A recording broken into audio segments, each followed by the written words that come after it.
Agents of I.C.S. is a Monster of the Week horror podcast meant for mature audiences. Viewer discretion is advised. Why, hello there, folks, and welcome back to Monster of the Week. Margot was out for but a moment, receiving information from I.C.S., but she's back now. Let's go ahead and join them. Hello. Hello. Alrighty, my notes state the three of you, Jay, Carson, and Graham, which I guess is me. Hello, hi, yes. Had some weird shit happen last night, but we're now past that, physically at least. Margot, you were out. We're rolling over to the next day, and by this point, Margot, you would have returned. You had a bunch of things that you were inquiring from I.C.S. I told you to write down. You can effectively ask them now before you enter the area of Galva Hill so they can actually respond to you, and I can answer what I can answer. All right. I want to know about the plant. I want to know about the carving on the bone. And I think there was one more. Let me think. Okay, while you're thinking, I can answer the first two.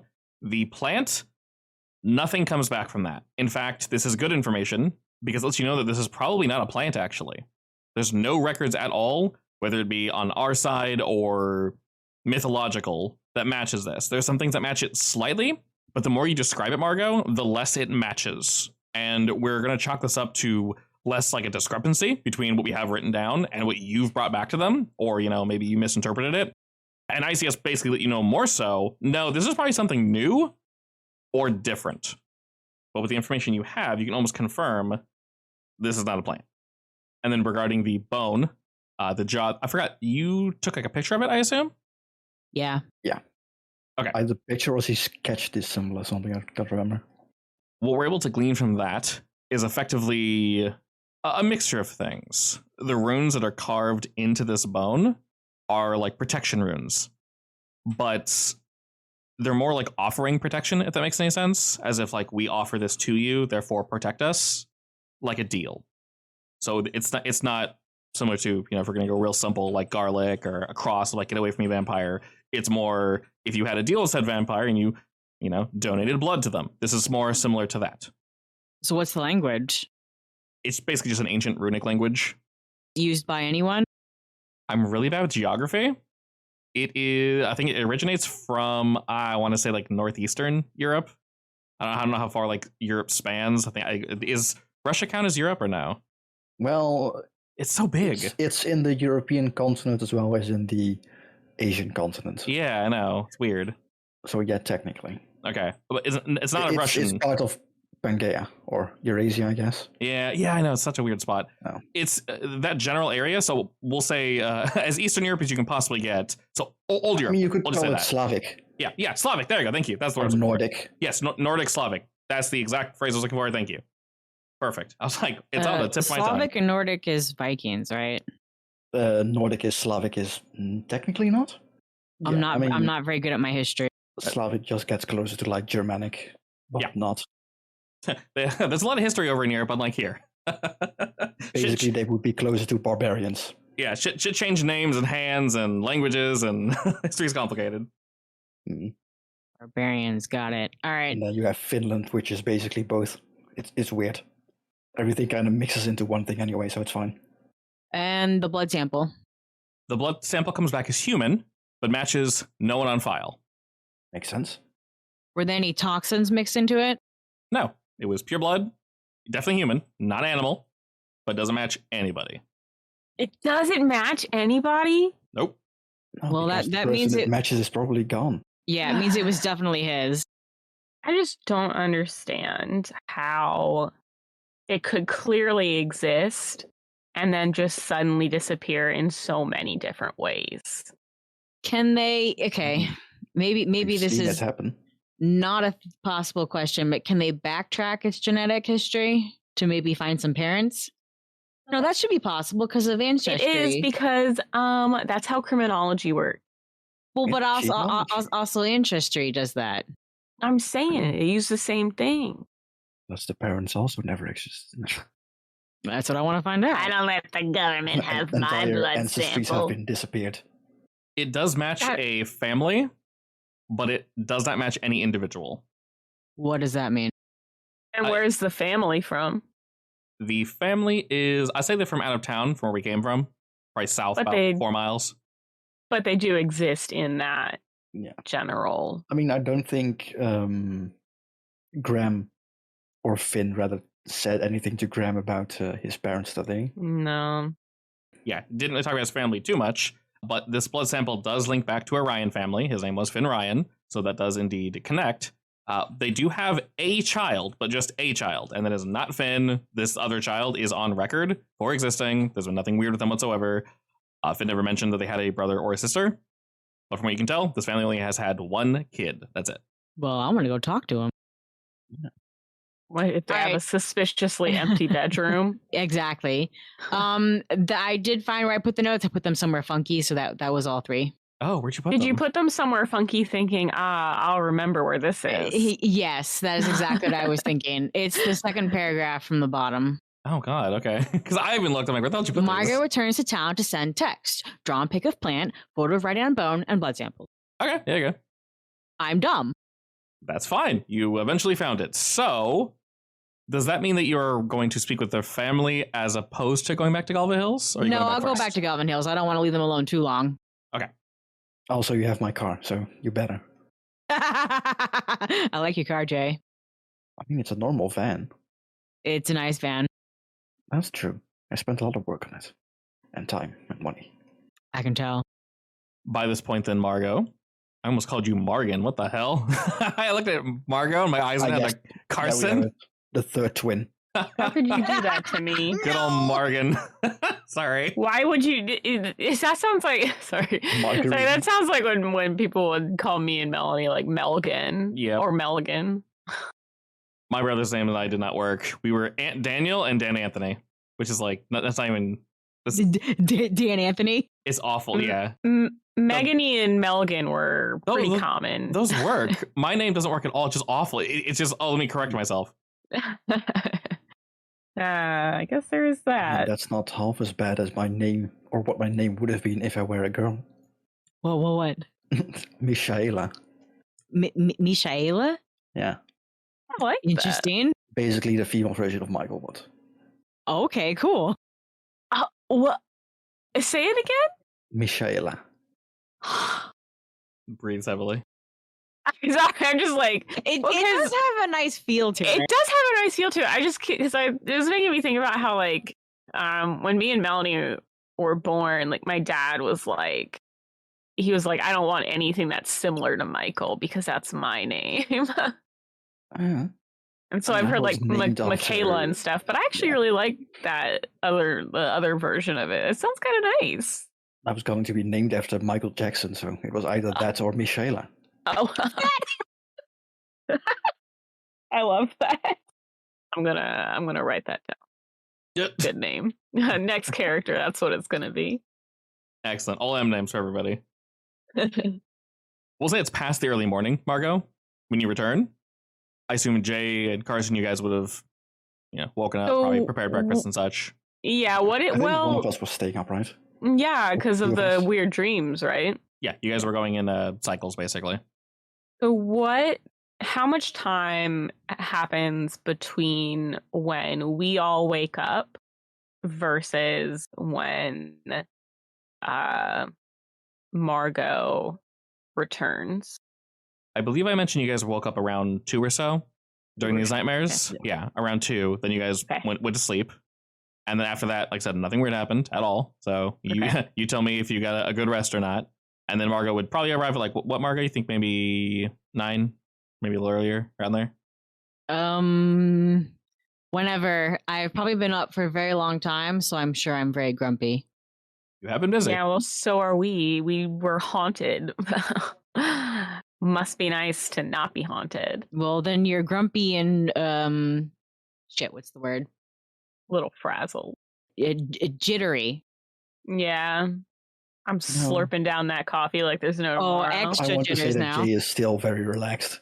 I respect it immensely. I think that Carson is like, the real life is fine, but haunting the dreams, I don't freaking think so. He's jittery and freaked out. How's Graham doing?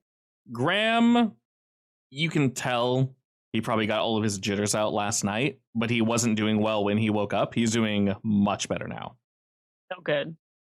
Well, does Margot roll up to the hotel? What? Yeah. Which hotel room are we in? Whose hotel room? I think mine, right? I think so, yeah. Furthest You from the should try tree. knocking on everybody else's doors. All right. I assume I brought breakfast. I will knock on the first empty door. You receive nothing. I will knock again. Ditto. I will go to the next door. All right, you eventually make your way to Jay's door. I'm on the other side of the hotel, aren't I? Yeah, very, very far right, yeah. Yeah. I will knock on the door. I would probably be standing at the door, honestly. You mean outside the door? Yeah. Our coffee in hand, just waiting, listening.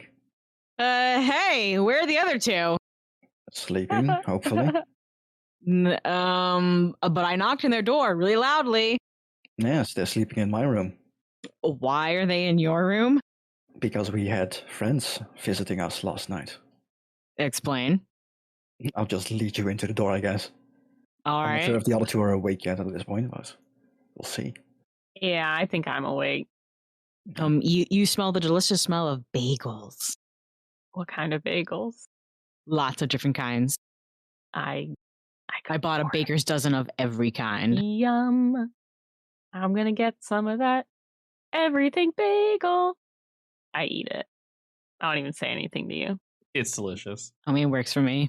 I'm just kidding. I'm like, hey, I also Margo. bought some, cream cheese and Schmear? other toppings. No, You don't want to call it schmear? I do not want to call it schmear. Schmear. Oh, Who Schmear. calls it schmear? Einstein brothers. because it's Schmearcast. I don't think Virginia has them, but there's a bunch of them here. I hate that. Such a weird sounding word. It's a little dirty. I don't like it. Schmear? Yeah. They're the like closest to Bodo's bagels I can get. So But like on a scale of, like Food Lion bagels to Bodo's bagels, One to where Bodo. they're the closest because they're actually fresh made bagels. Okay, I get you. This can be fantasy Bodos. Sure. I Just accept. called that because of the Germanic word for spread. Really? So it's an actual Is word? schmear? Without the, sh sound. More of a smear, but yeah. All right. I just think it's so funny. I mean, schmear also how works if it's more German, I guess. America steals everything. I mean, no offense, but your country didn't exist 200 years ago. It's true. We have to pick up stuff somewhere. They already had cool words. We'll just steal them. Cries. I mean, at least you didn't do the same thing as England did. The language is literally 3 languages pushed together. Sorry, what was Hell that? yeah. England? The original evil, you say? Yeah. Yes, the British, the colonials. The original evil. I can't say much about that because around the same time, my country was not exactly nice either.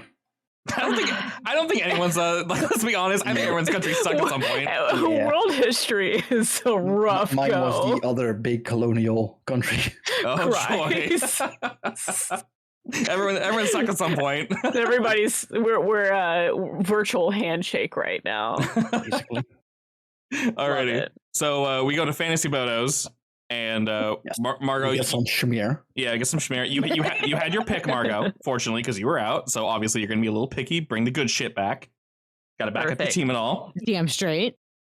I would just be pointing at the window with scratches. I'm just stuffing my face with that bagel and some of that immediately- horrible motel coffee. No, I brought some good coffee too. Oh, good. I And- throw and- the rest of it out. And The other orange kind. juice as well. Perfect. I drink that also. I get all of it. Well, I have deep dark circles under my eyes. I did not sleep well, and you can tell. I will come back to that in a second. I will immediately go look at the window. All right, as you do, basically everything that was explained to you, Margot, is indeed there. There are scratches on the outside of this window, and they let you know that there are similar scratches on every other window in the rooms you guys are staying in, at least. Is there a design to these scratches, or literally just a tree rubbing up against it? They just look like Very scratches. sharp tree. It'd have to be a sharp tree, and scratching. It's not necessarily like one location that's been scratched over and over intentionally, but there are some places like that where one area has indeed been scratched a little too much. Keep in mind, this is glass, so obviously too much to just break on through. There is no hole in the glass, but besides, a tree just like, what the hell's the word? Wiping. Yeah, like breezing against, just barely, just like kissing the window. That usually Yes. doesn't leave scratches. Maybe like tiny little marks you can rub away. These seem more intentional. Mine was also next to the balcony, so a tree is not nearby. Yeah, they either needed to cut this tree down or it was in major disrepair before y'all got here. All right. So they're just a couple scratches. Why do you guys look like you didn't sleep? Oh, because it wasn't just scratches, it also came with dreams or nightmares, I guess. Also, Margot, you know the kind of job we do. Why are you questioning this? I'm questioning it because I needed details.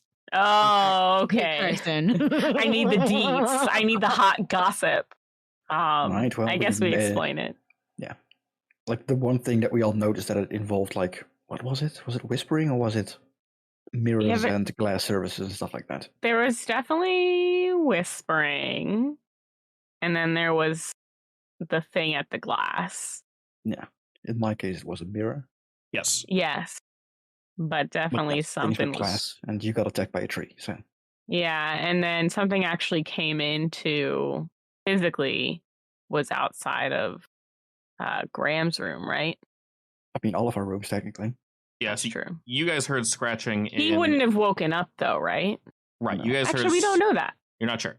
You guys heard scratching in your dreams, but then you heard scratching. You guys know you were awake, coming from Graham's room. When you entered the room and woke him up, the scratching ceased. Well, it ceased when he woke up, I believe. Yeah, it'll happen pretty quickly. So. And then when we checked all of our rooms, it was everywhere. So presumably all of us got friends.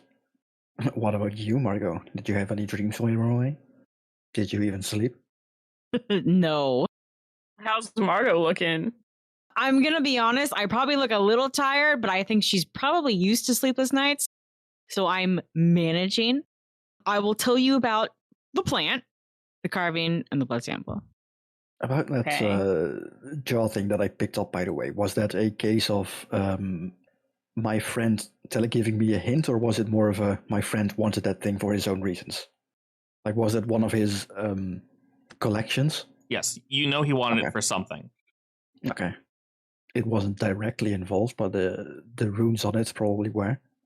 Yeah, you get the feeling that this was basically the trade-off for it helping you.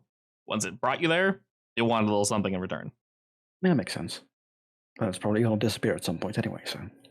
Wait, your friend wanted it, or what did he do with it? Well, you can try asking him, but he's not going to answer you. I.C.S. has been trying like to that. find out what it does with those things for, I don't know, probably a long time. All right, weird. I mean, you can probably find some info on the I.C.S. about the thing. You guys have had it locked up in your vaults for supposedly decades, so...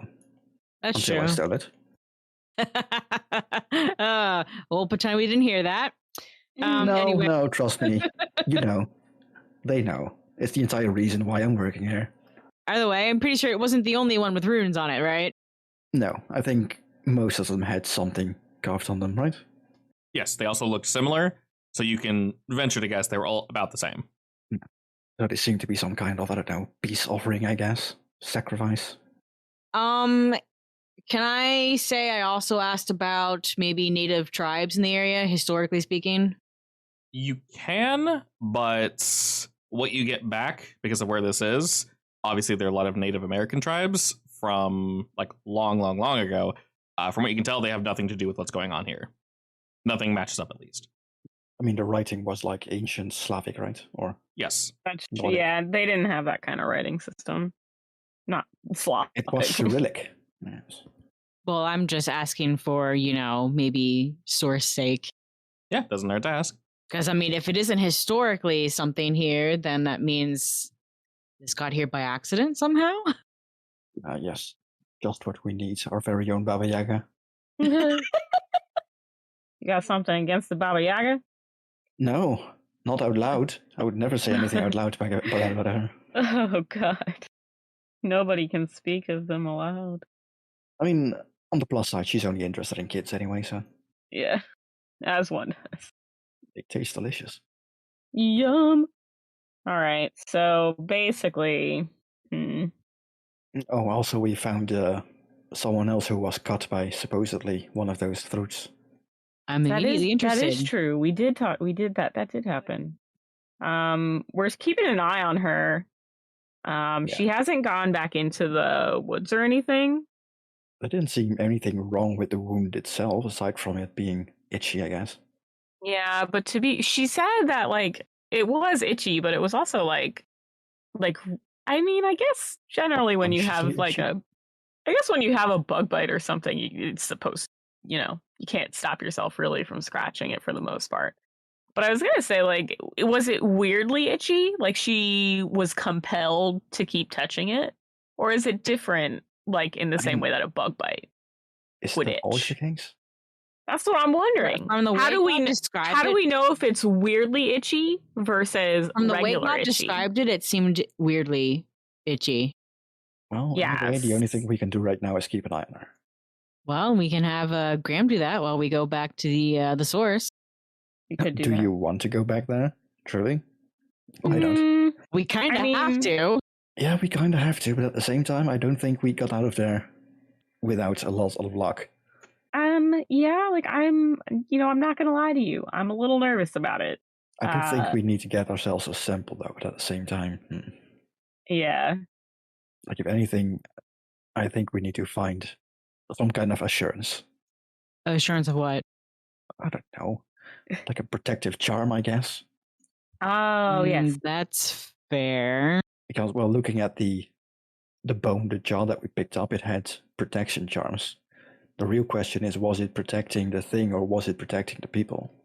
So from that, learning that it was like that Slavic runes. My understanding, it was that thing we walked into was protecting whoever left the bone.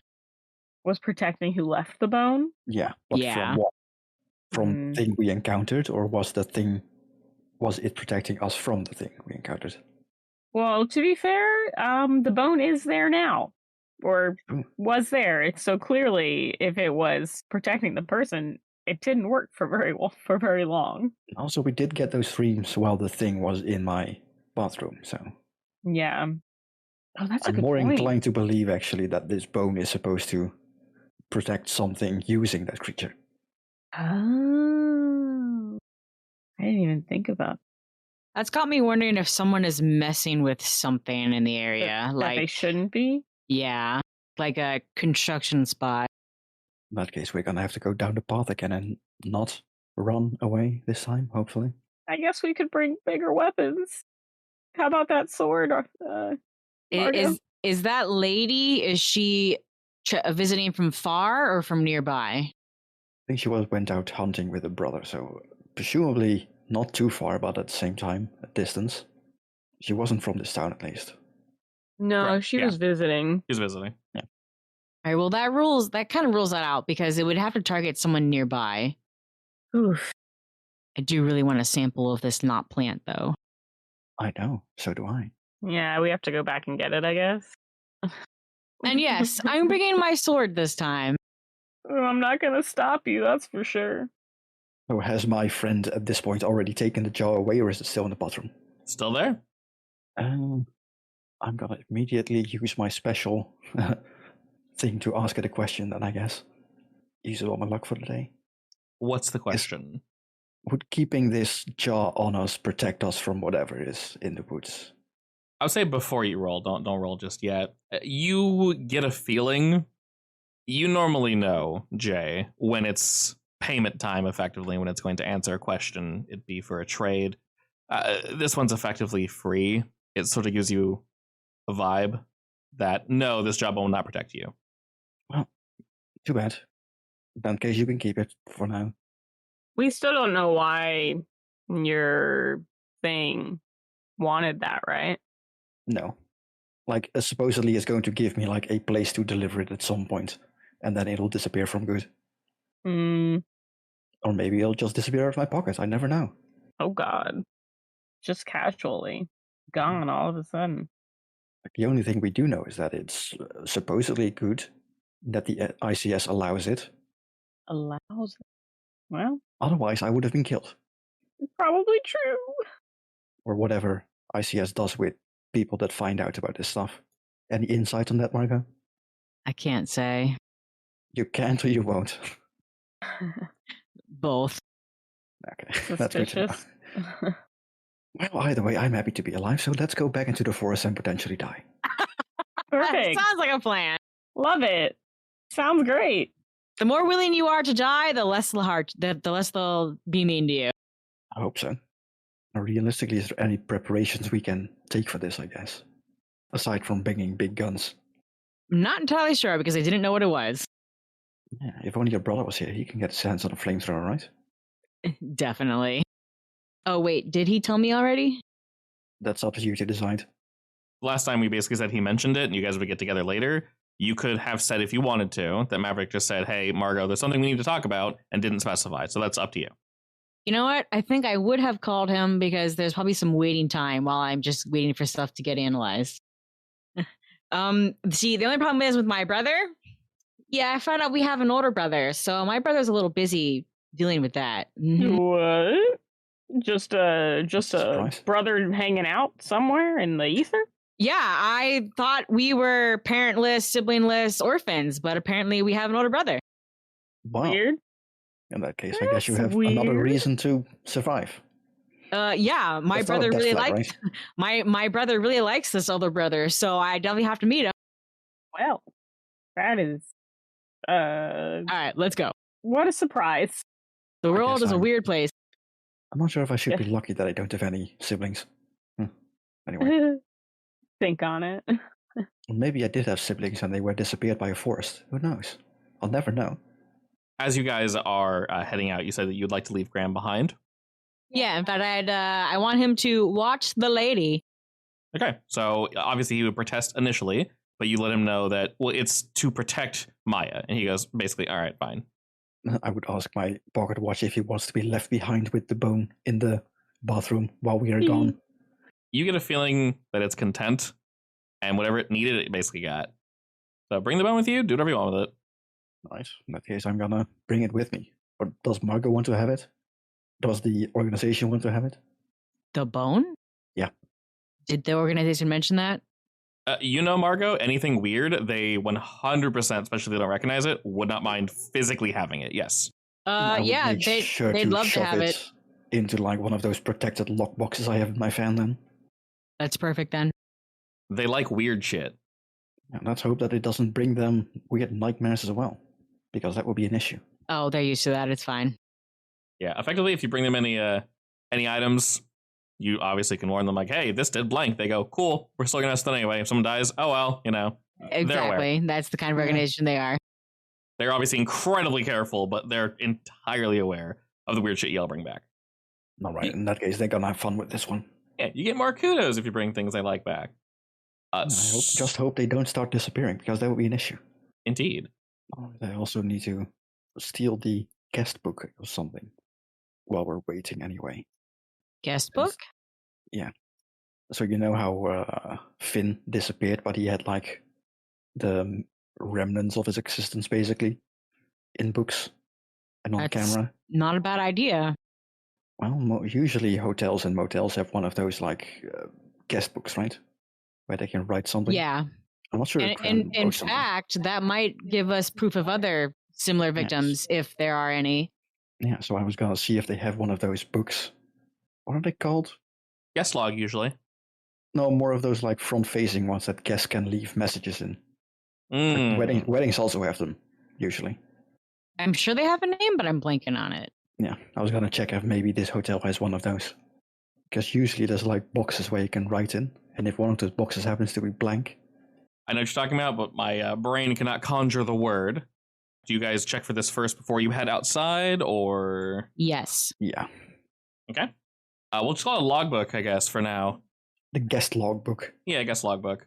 And the first one you're looking for is basically people that just kind of sign and say, hey, I was here, effectively. Basically something like that. Okay. Like, we were here, our anniversary was then, we had a lot of fun, great place. Perfect. While looking through, you do indeed see plenty of names, and you flip. You guys try to find about the date where Graham and Finn would have arrived, and you see Graham's name, plain as day, written incredibly over the top with multiple colored pens he probably had on him. It stands out amongst all the other names. It's Are they called guest books? I think so. Yeah. Maybe? Yeah. Something Maybe along they those have lines. a weird ass French name or something. I don't know what they're. Sorry, I'm still thinking about it. Honestly, one of us is definitely correct. I do know that much. Guest book is incredibly boring, so it's probably what it's called. Okay. But you see Graham's name, and his name is almost taking up like 2 spaces. Maybe he oversigned it a bit. And after that, the names just continue, but there are very few. There's like maybe 8 names after Graham's, and there's no Finn. Is there blank where his name would have been? Probably in the space that Graham is taking up. His name kind of bleeds into where another space would be. It doesn't look like it was erased. It looks like just nothing was written there. And everyone just decided to keep writing beyond that. Are there more of those? Weird empty spots, I guess. Nope. Yeah, or over the top names? There are some people that tried to sign their name in a very fancy way. Graham went for more of the artistic interpretation of his name. Did But, that Yes. deliberately? oh yeah, definitely. 100%. Yeah, Okay. like I said, it looks like he used multiple different colored like pens to write his name out in this really crazy way. Oh, okay. Yeah. That's And- kind of cute. A guest book, or a visitor's book, or a guest comments, or a visitor book, or a nautical guest book. A Stuff like nautical death book. Probably not nautical, but all those other ones, yes. Probably not a nautical death book, though. That's a bit too morbid. The nautical death note. You write someone's name in there, they get drowned. That's Cthulhu. horrifying. No thanks. No matter where they are, Jesus. Instead of like Shinigami, you get literal Cthulhu joining you. Oh, joy. So yes, you guys see this log. There is technically a space for Finn's name, but it is blank. And there are no other blank spots in this guest log. It is just name all the way down. And how far back does this book go? A couple years. And you can probably tell that this is probably, 3rd, 4th, maybe, you're not sure how long they've been doing this type of thing. But this doesn't look like the first one or the only one. Weird. I mean, it's starting with Finn is weird, but I was expecting there to be more of these cases. But unless it's like one of those, cycle things. It happens once every 100 years. That's possible. I guess we would have to check out older books, I guess. Maybe they keep those. If we get back, we can always, take a peek in their back room. Yeah, I'm sure they won't mind. Is this resort that old? The town is. It looks like it was intentionally built this way, but not just because it looks nice and rustic. It looks like that's probably the building materials they had. They intentionally wanted to live out here, and while there is age shown in all the buildings, they are not dirty or under disrepair. So they're trying to keep this look up. For the most part, they haven't really replaced too much wood and stone. But if things have been replaced, they're trying to keep it traditional looking. Okie dokes. Anyway, let's go back to the forest. Alrighty. Did we want to prepare anything before you went in? I don't have any abilities for that, but all I have is a car, man. That's all I can do. Yeah, I assume the only difference is just bringing your sword this time, Margo. Yeah, well, maybe I'll check my skills. Can I use my fortune skill? What's that one do? I want to see what the future holds. Of course. Roll plus weird. Oh. And 11. Alrighty. On a Nice. 10, hold 3. Sweet. Ooh, that's nice. Spend your hold 1 for 1. 2, have a useful object ready, be somewhere you're needed just in time, but take a +1 forward, or give +1 forward to another hunter, or preemptively warn someone about an attack so it does not happen. Hold means literally that. You can hold on to these 3 points, just remember that you have them, and you can use them when you want them. Okie dokes. Now I'm ready to go. Yeah, so for example, if you explicitly said, I go out bringing nothing, and blah, blah, blah, and like, oh no, I'm being attacked, you could say, this item just happens to be next to me, like, oh, there's a knife I find in the woods that someone left behind, and yes, there's a knife. You found it, good job. You can stab somebody. Use your hold to randomly find one of those finds. Hey, if it's useful, it's useful. Alrighty, so as you guys are heading out, and Margo, you're thinking about the future, the 3 of you are greeted by an older gentleman just outside of Season's Comfort. He is hunched over. He has a gnarled cane and small glasses that slip down his face a couple times before you were all able to approach him. As he's on the road down, he fixes them a few times, turns to you all, and gives you a quick wave and kind of waddles his way over to you and goes, hello there. Hello. What brings you here this day? Well, I was about to ask you the same thing. You 3 are new in town, I hear, yes? Yeah, we were asked by a friend to look into something. Oh, and if you don't mind an old man asking questions, what would that something be? I'm the town elder here, if you wish. My name is Stephen. Oh, Really? Stephen, my name is Margot. Town elders, really? Yes, I am the oldest living person currently in Galway Hills, so that, well, bestows upon the title Elder. I honestly didn't expect anyone to still use titles like that, but that's interesting, yeah. Yeah, we prefer to keep up tradition if we can. And, silly me, I was unable to greet the three of you. You seem to be moving around quite a bit. Normally, folk don't just charge right into the forest like that. Eager to adventure, I assume? And a little impatient, yeah, I'll be honest. It is quite beautiful out here. I can't blame you. It is, yes. So, is there anything I can help you all with? Why did you come out here to Galway Hills? I'm sure you can tell we're not exactly a hot spot for tourism. Well, our friend had a friend who went missing. Oh, missing in the woods? We're actually not sure, but they were here, so we're investigating all our Checking every avenue? avenue, yeah. Like that? Oh, I see. Well, as I mentioned, if there's anything I can help you at all with, please do not hesitate to ask. He turns a bit and he points to probably one of the larger buildings in the housing district that you guys can see in Galway Hills, and his home is kind of up on it, very similar to the inn here that's kind of up on a hill. His is also sort of up on a hill, and it very much stands out amongst the rest. It's quite large. It's easily, like I said, the biggest home within the housing district, away from the market, basically. Obviously, the grocery, if you will. Various farmsteads are going to be a bit larger. But he kind of points over that way and says, I'm there on top of the hill. It shouldn't take you too long to get there. It's not exactly like Galway Hills is tremendously large or anything. Can we see this house from here? Yeah, very much so. He points it right out for you. Wow, nice house. Thank you. If you'd like to stop by for tea or something, I'd be happy to oblige you. How old does he look? He's definitely old. I'd say maybe close to 80s, possibly a bit older than that. He is hunched over. Probably took him a heartbeat to get here. He said his name was walking Steven? since yesterday. I meant to say Stefan, but yes. Stefan? All right, that's a very different spelling. I would like to pose the same question to him that they were asking everyone else. You look like you might have heard some stories. Are there any old folk tales in the area? Oh, plenty. What exactly interests you? Maybe something to do with an old European language? A folktale dealing with a language? How so? Yeah, like an offering of protection. Oh, well, not entirely sure if I can say there's one that is local, but there are plenty of traditions passed down. I'm interested in anything. Oh, well. There's a reason I write everything down. I can't exactly keep all that juicy information in my noggin, but I can maybe try digging up something for you. Sure, I'd appreciate it. Appreciate it. Yeah, of course. When you say protection, you mean from like what, spirits and things of that sort? Something like that. I would assume so. Like fairies, like fairies and such. I would assume so, but like I said, I'm interested in anything. You know how places like this usually have stories about, forest spirits and stuff like that. Oh, of course. Paintings. Yes. I mean, I've spoken with some folk that claim they've seen various lights, similar to probably a will-o'-wisp, moving throughout the forest. Quite beautiful they are. If you see them, please let me know. Describe them to me. We haven't seen any yet, but we'll let you know. Well, they are quite mysterious. They don't exactly pop up every day. On that note, have there been any unusual animal attacks or sightings?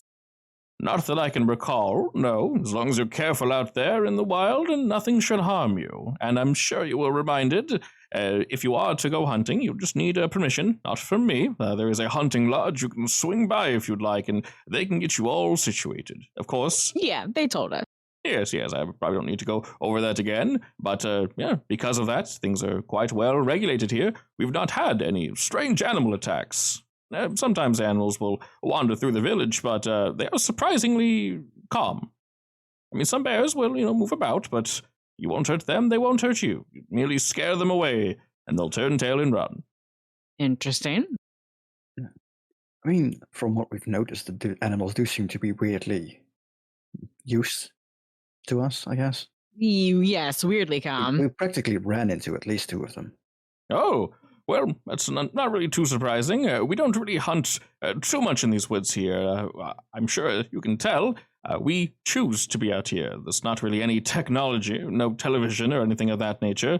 We do have, I'm sure you notice in some shops, the occasional radio, but it's not like we pick up any stations from the outside. We have some folk that will, move out into the big city where you're all from, and they'll bring back some music, and then we'll share it with them. Things of that nature. But other than that, we don't have much. We choose to live with our surroundings and with nature. So we're comfortable with them. They're comfortable with us. Makes Boy, sense. oh boy, I bet they have interesting traditions here, all right. Now, aside from old stories and lore and stuff like that, do you also happen to have more information about the different caves in this area?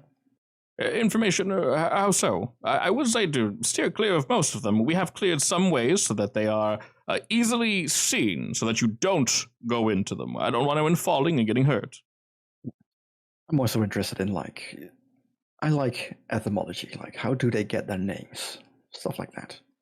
For instance, I'll bring out the map that I have, basically, point out the big one we went to. Like, this one is named blah, blah, blah, for instance. How did it get its name? Oh, quite interesting. Well, I would say most of the names, if not all names here, were probably passed down by our ancestors. So my father and his father's father, and so on and so forth. Right. Well, if you can find any, I don't know, books or tales about those, that would be great for me. Yeah, of course. To my knowledge, it shouldn't be too lost of a language. I do believe most of it's Slavic in origin. Can we come visit you tomorrow? That would be perfectly fine with me. You all like tea, I assume. Love it. Any specific meats, dairy, or bakery items you enjoy? I can have them whip up something for you. I'm a huge fan of pork. We'll get right on that then. I'll eat anything. You're very accommodating. Thank you. We don't see guests up here very often. We like to spoil them a bit, show them part of the way we live out here. Makes sense. So far, it has been enjoyable. If I like it, I'll tell people to come back, right? Perfect. Absolutely perfect. As long as you're happy, I'm happy. Good to know. All right, well, we will see you tomorrow then. Perfect. I'm just doing the rounds, and he kind of points down the hill, essentially the opposite direction y'all are going, and it looks like he's just going to go just hide everyone in the morning, basically.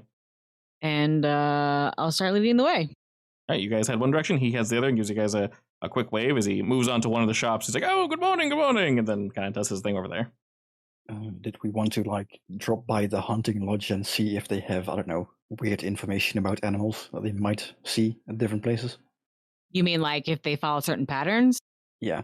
They usually also have, areas don't go here because there's black bear sightings. Yeah, we can do that.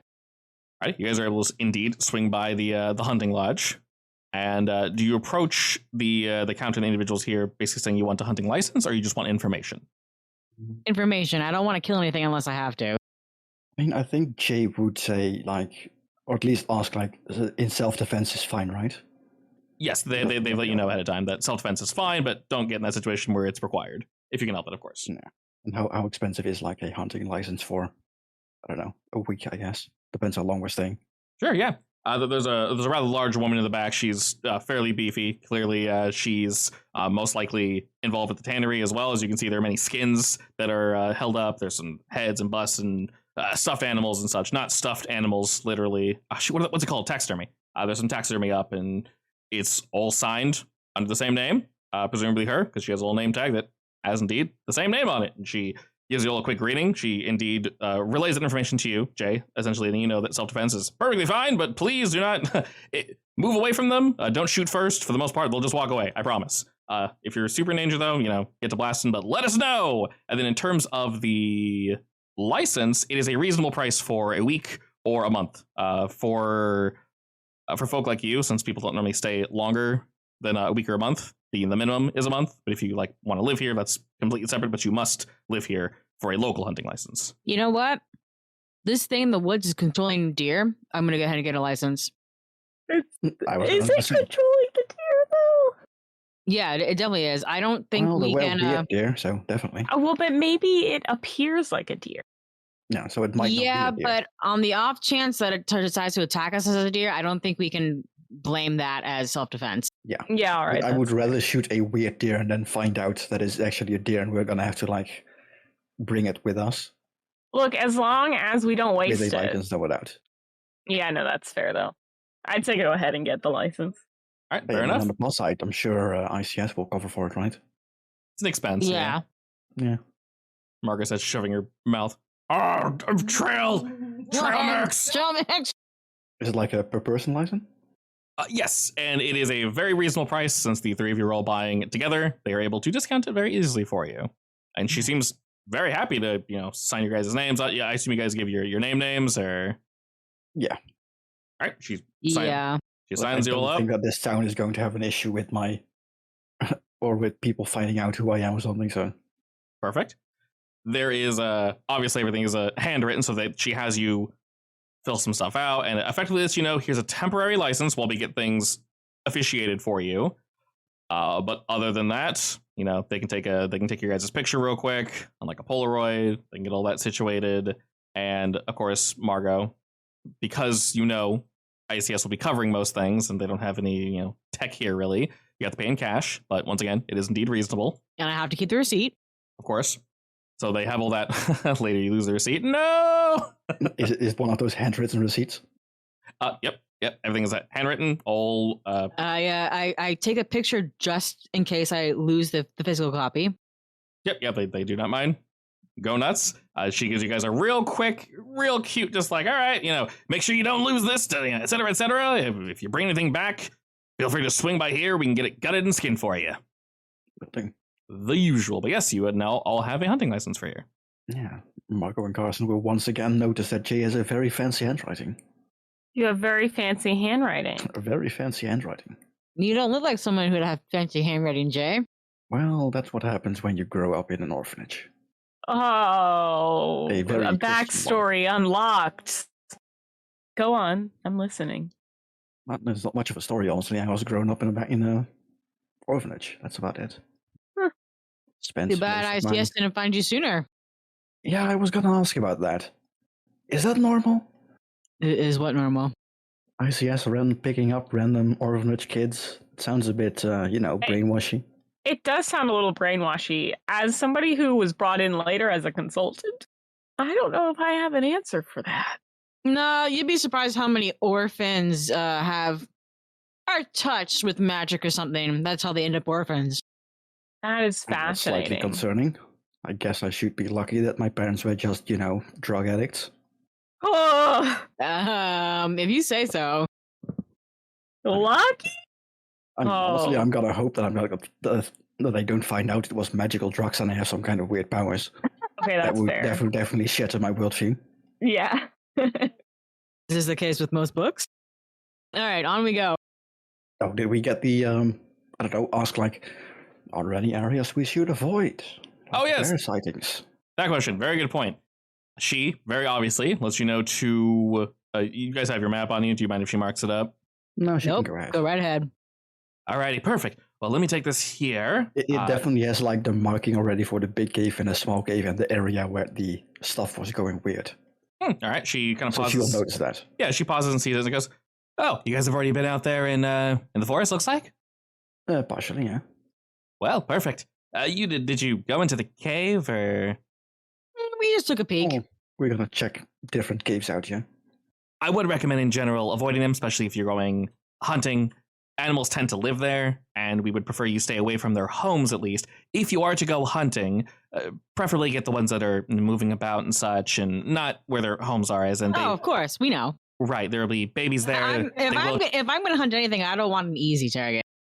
Not so much an easy target. You yourself might be in danger. Obviously, if their children are there, they will fight you. So, of course. Right, just kind of putting it lightly. So I would avoid in general. She kind of highlights that, like, their areas cut up into cubes on the map. She starts kind of highlighting cubes and just, like, marking a general area.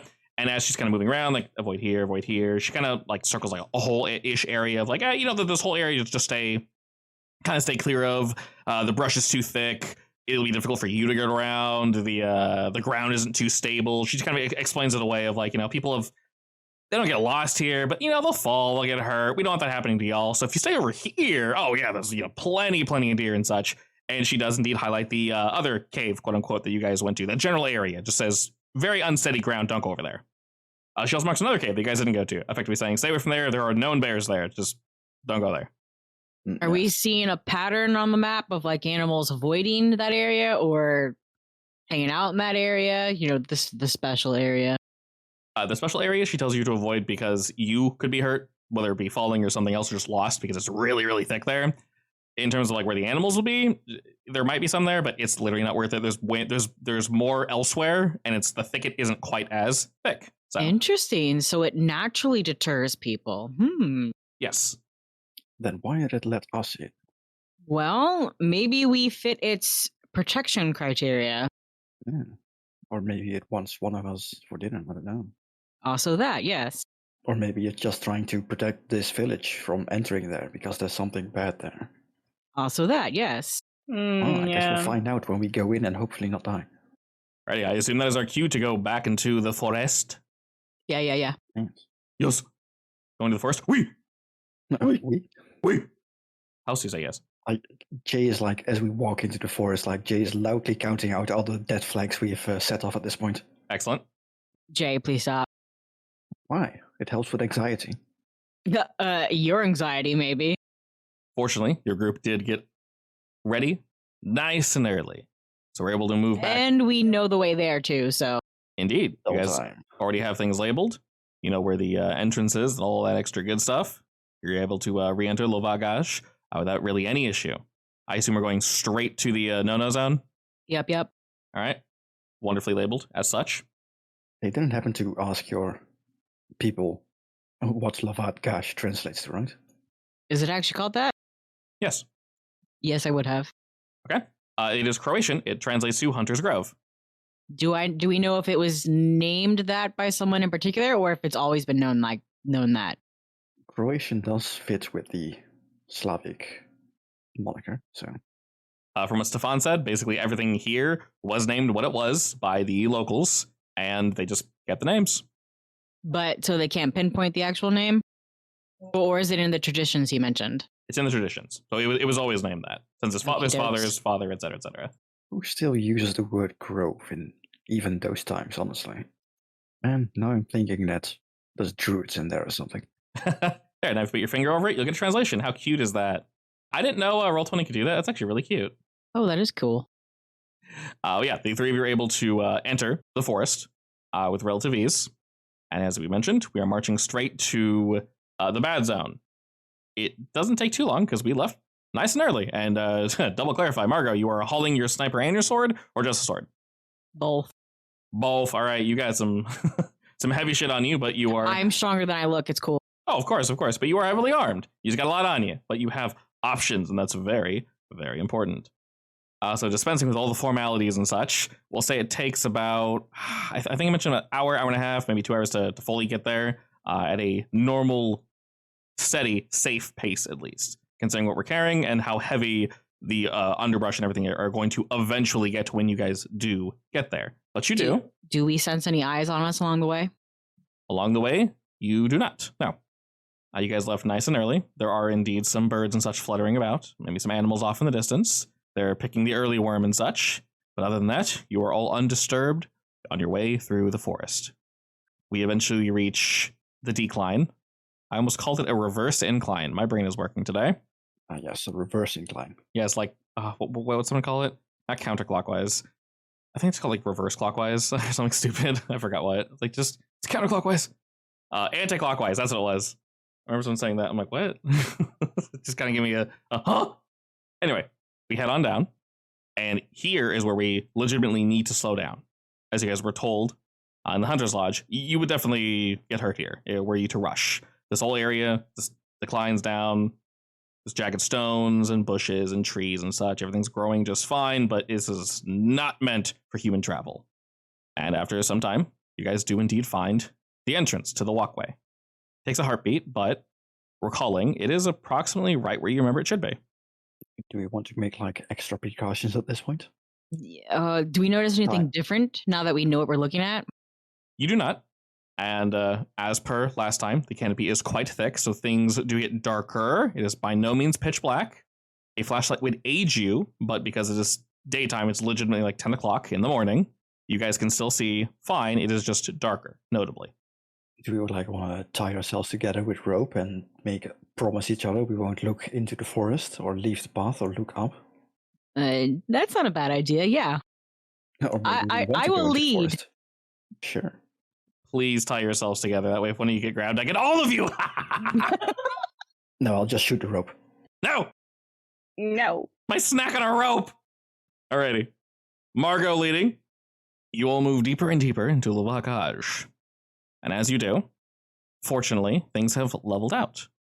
As I mentioned before, the underbrush here completely swept away. This is not a stone walkway. It is dirt, but it's smooth. There's nowhere to trip. You don't really see any animal footprints or anything, but you guys do see your prints from just the other day. Also, if we come across any more carvings along the way, just hanging willy-nilly, I do want to snap pictures of them real quick. Of course. I mean, that includes looking up though, so. And moving around, being the front of this wonderful train, Margot, I'd say it takes about 5-10 minutes of walking down this pathway at a reasonable pace. We're not rushing. You do hear the telltale sound of bones clinking in the wind. And you guys know this is just about where y'all turned around last time, where Jay grabbed the first one. All right. Do we see any plants coming out to creep at us? You do not. Yeah, you want a picture, right? Yeah, I'll take pictures. Moving in a bit further, you notice there are more of these. Some are on thigh bones, calf bones, ribs, it looks like. But primarily jaw bones. Plenty and plenty of jaw bones. Split down the middle, right and left, and they clink against each other. All of them look very similar to the one that Jay found, and very few of them have any meat or life clinging to them. They're all pretty much picked clean. And after you snap your photos, this windy road does lead on for quite some time. And after about a few more minutes of you guys walking down it, you do hear some leaves crunch underfoot just outside of the pathway in the woods. Can we see it? You look over to your right, and into the woods. All you notice, Margot, is the trees are really tightly packed together. You don't see anything. Not even the freaky deer? No freaky deakies. Yet. Yet. Is anyone there? Your voice is strangely muffled here. Why would you go talking to the woods? Because I'm curious. That's my job. I mean, sure, go ahead.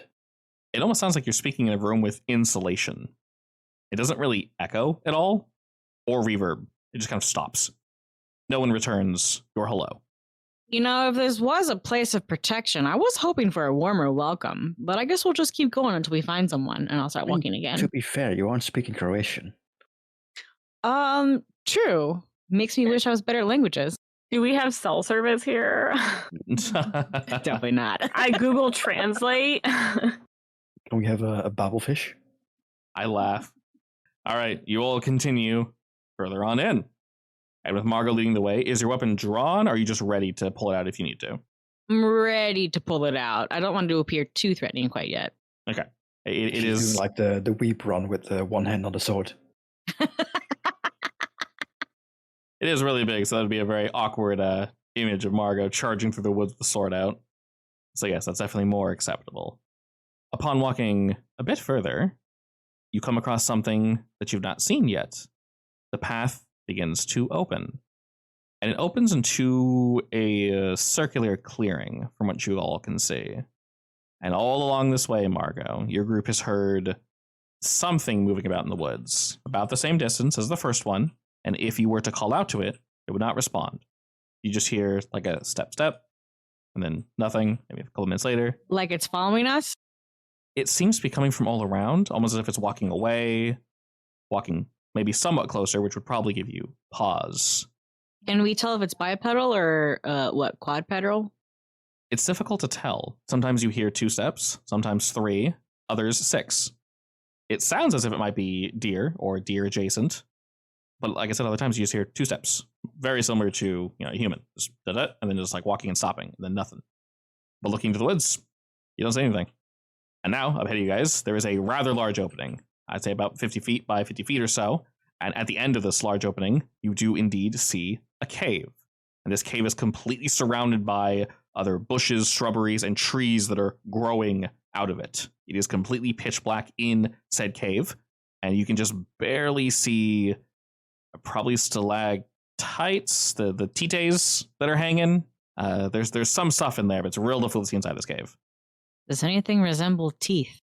I mean, stalagmites and tights definitely resemble teeth. Do you mean like teeth? Yeah. Not that you can see, no? The home of the tooth fairies.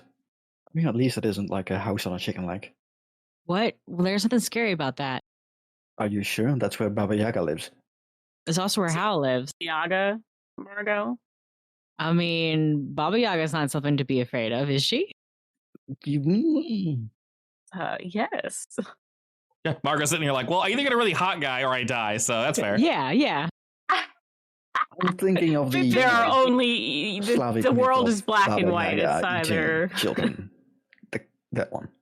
Yeah, I'm not a child anymore, so we're good. She's pretty terrible in general, Margot. Wait, aren't you like 19 years old?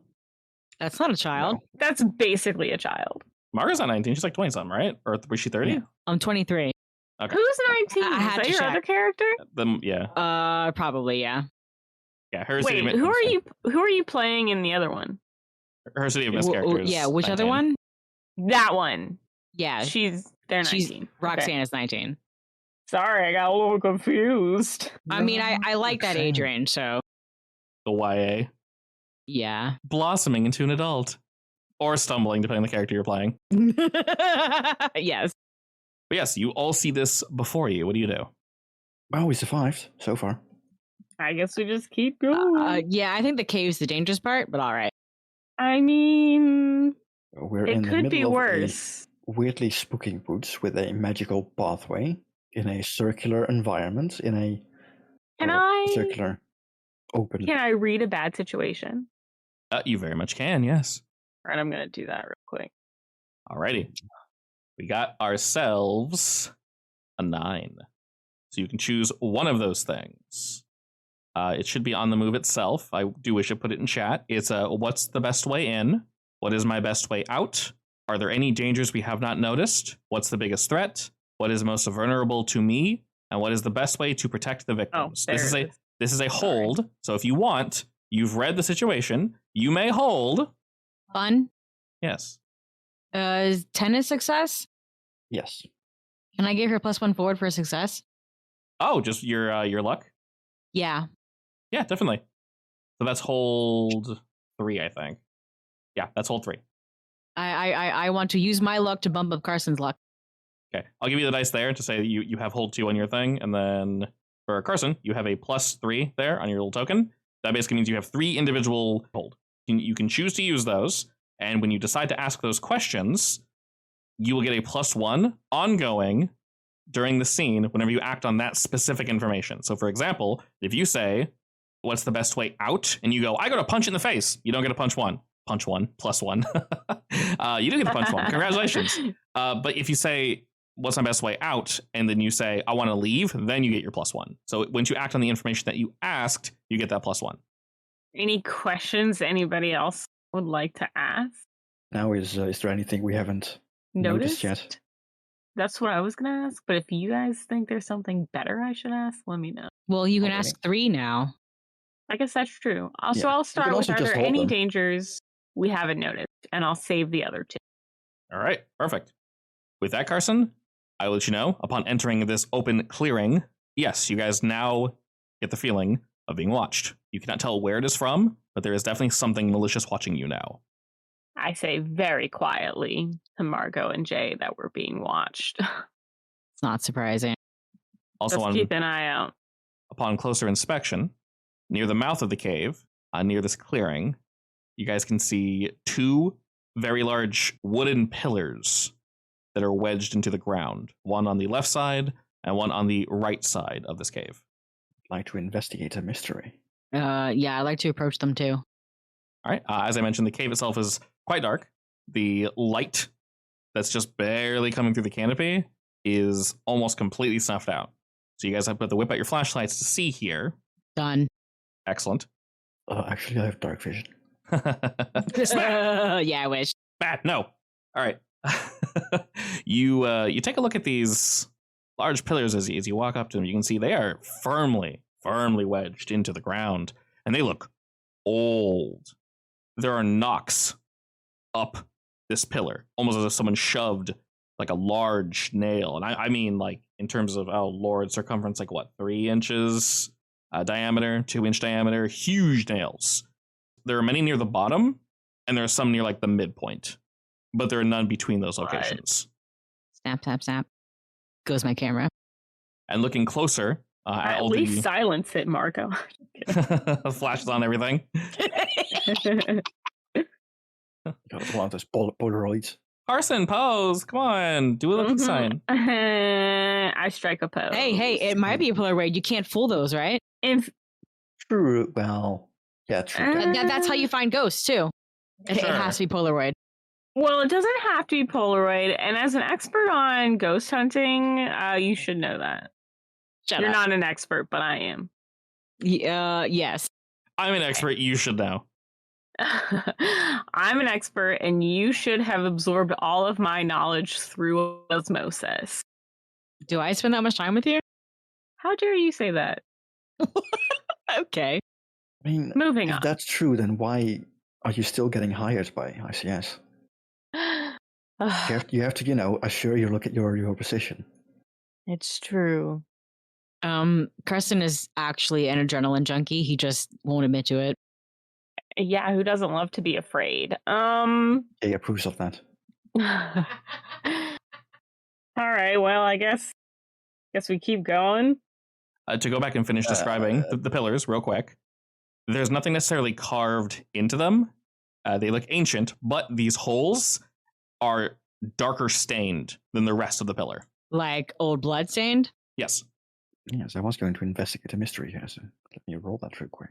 Sure thing. Are you looking at the pillars specifically or the general area? The pillar specifically. Well, okay. Yeah. The pillars and like the cave area. That seems to like be a general interesting location. Sure. Hey, look, another 9. Excellent. All right. Remember that when you investigate a mystery, you can ask me anything, but there is a list of recommended questions. You don't have to use that, but you can if you wish. So I was going to ask, like, what is being concealed here? Like, is there anything more details about what's happening with these pillars, stuff like that? Yes.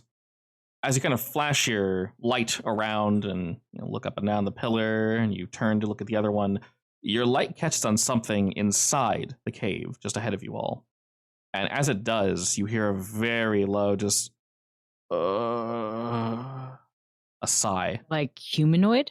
Sounds humanoid, yeah. Like pain humanoid? Indeed. The person sounds like they are desperately in pain as your light flashes past them. You didn't see any skin or anything, but it flashed off of something, clearly. Doesn't go in too deep. I think there's someone in there. I immediately charge in. At least pull out your weapon first. I did. Sure, she has it. No, all right, I'll keep watch on the outside.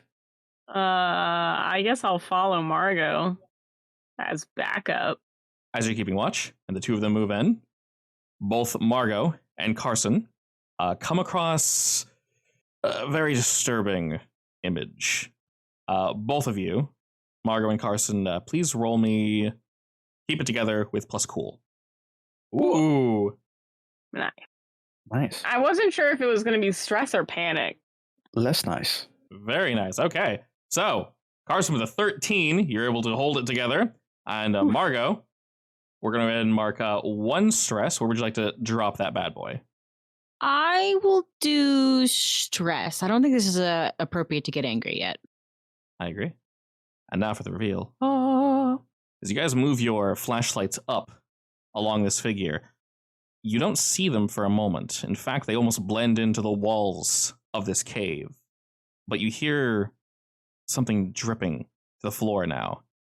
And as you move your flashlight fully up, you can see that there is a body as it shifts amongst the light, held and hung up by something you can't tell. It's too dark. It might be vines, something close to that, but there's too much blood on whatever this is holding him up. First thing you see is the individual's face. Is it Finn? It's not Finn. Oh, but it's still a person. It is indeed still a person. This could also be what happened to Finn. They are very pale and gaunt, and all you can see is their face. And the reason for this is all around, starting from behind their ears, covering down their entire body, they are covered in a single scab. Like they had their skin peeled off or something? That wouldn't normally look like this, but their entire body, except for their face, is one giant scab. And as they writhe at the light, you can hear some of it ripping, and he's beginning to bleed again, and that's causing the moaning. Oh, that's gross. Is there a way to cut him down? There is clearly something holding his wrists up. Upon closer inspection, it looks like there's something pinning his feet against this back pillar. It looks like almost as if it's like wedged into the cave itself. Like two giant nails are stuck through his feet. And then there's something holding up his arms above his head. Wait, so there's more pillars inside the cave? Looking around, you can see that there's one more besides this one. So there's a total of 4. Is he pinned to one? He is pinned to one of them, yes. You can see the like little wisps of blonde hair kind of cutting out through the scabs, but it's barely any. Oh my god. And he's almost not really recognizing you guys are there. He's still just kind of moaning and wincing at the pain, and his eyes are just fluttering. He doesn't even look like he's here mentally. Geez. I mean, ooh, God. Even if we weren't being watched by some malicious entity, and even if we were able to get him down, would we even be able to get him, like, help? I.C.S. specializes in this, assuming he can survive till we get there. That's what I'm saying. Okay, so what else do we see around the cave? Does it lead further on, or is it a dead end? After the shock of this pauses, the cave does indeed move back further and further. Suddenly, though, a waft of something putrid strikes your nostrils. You didn't really notice before, but it's beginning to waft stronger and stronger. And Margot, you're very familiar with this smell. It smells like death, rotting innards. Are we in something's stomach? Are you sure? You're not getting a feeling as if I'm in something's mouth, no. Okay. You're very adamant on this, and let me confirm, no, you're not in the mouth. Okay, thank God. Remember, Carson. I think I have told you my fear unintentionally. Yeah. That's fair. You still have that 2 hold, Carson. You can ask those whenever you wish. And so what, okay, can you re-describe the scene real quick? Yes, you guys are essentially in a cave that the walls themselves, they look to be stone, but they're really dark. They're somewhat slick. It's really difficult to describe. They look like cave walls, but to clarify, Margot, it's not a mouth.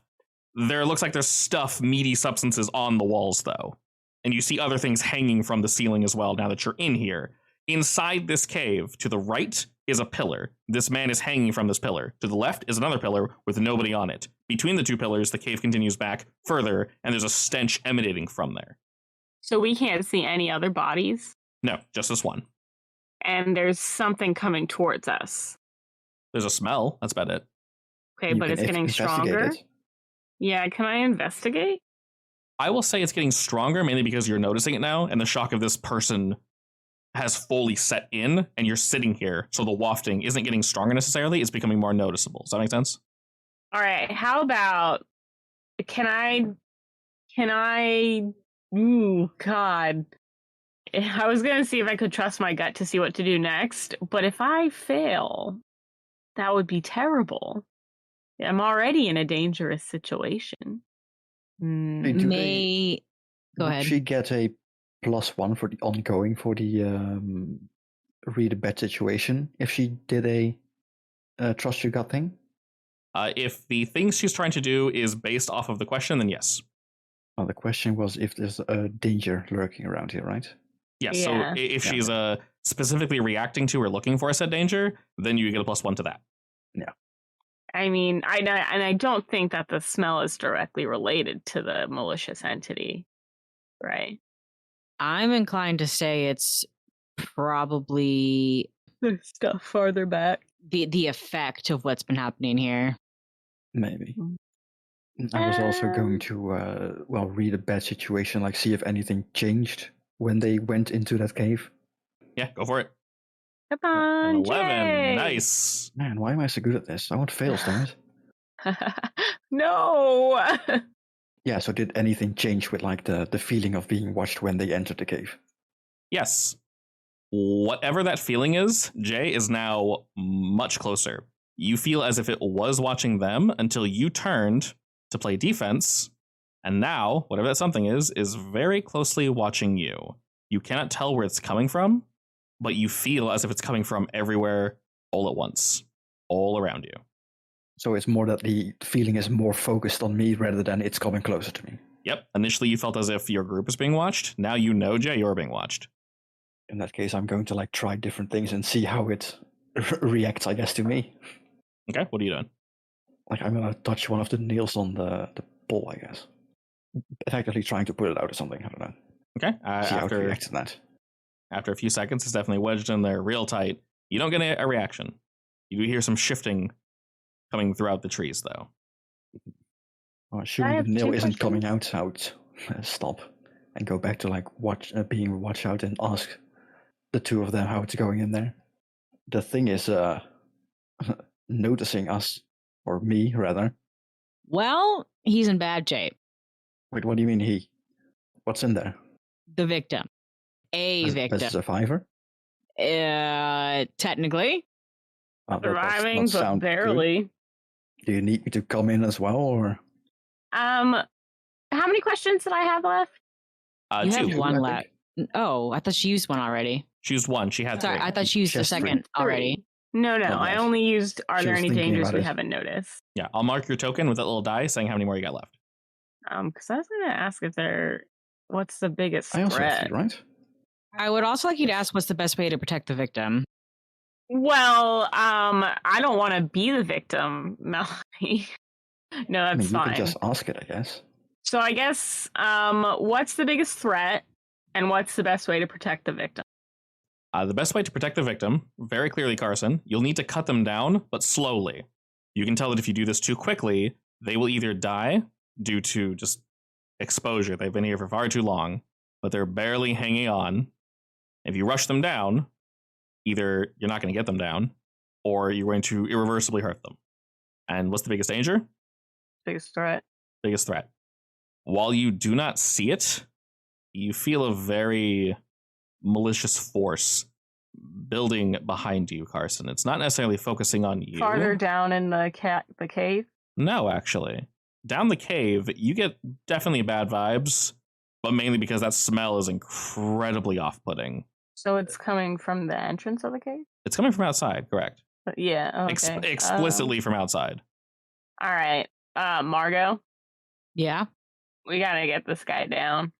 How far down can we see, towards the bad smell? You're looking down further into the cave? Yeah, can I inch further without getting too far out of sight of Carson?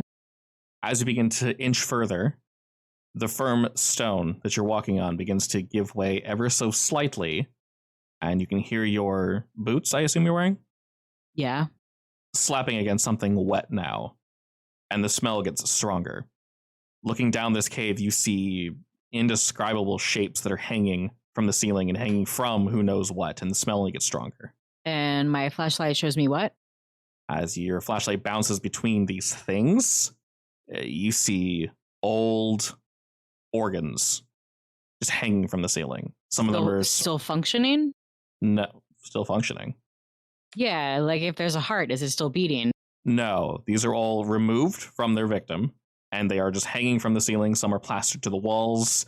Some of these you would, due to your experience, recognize as human. Others are not, but most are human. So this cave has been munching on animals too? Difficult to say. These look intentional, though. Whatever you see as your light dances up and down the walls, you can see that some of it's been like kind of ground down and smeared into the walls, which is what's causing that like sheen and the smell. And the rest of it's just kind of hanging and splattered about. It looks like it was placed there, though, rather than something consumed and either regurgitated or just left it here in a mess. And does it just keep going worse and worse? Yeah, the further it goes down, you don't see a turn. Your light is completely absorbed by this darkness. And I will backtrack and help Carson take down this person. You gotta remove the nails, right? There's a bit to remove, yes. Which of you would like to lead this action, and then the other person can help? I'm better at helping. Okay. Oh, yeah, and I was also the one that... You also, actually, yeah, if Margot cuts him down, does she also get the +1 ongoing for the question? So Margaret didn't ask. Carson asked. So Margaret didn't ask the question. Carson, you're going to roll me. Basically, you roll act under pressure, and you're going to get a +1, and then Margaret's going to roll help out. All right. That makes sense. And while they're doing this, you can kind of hear them doing it. What are you doing, Jay? Like at this point, I'm suspecting that the thing in the woods is actually a protector of whatever the hell is going down or in this cave, maybe. So I would like call out to it to see if it wants to show itself and tell us what the hell's going on here. Do you say anything in particular, or do you just call out to it? I guess I would ask it like, so what's your deal? Are you the protector of this place? You call out and don't initially get a response.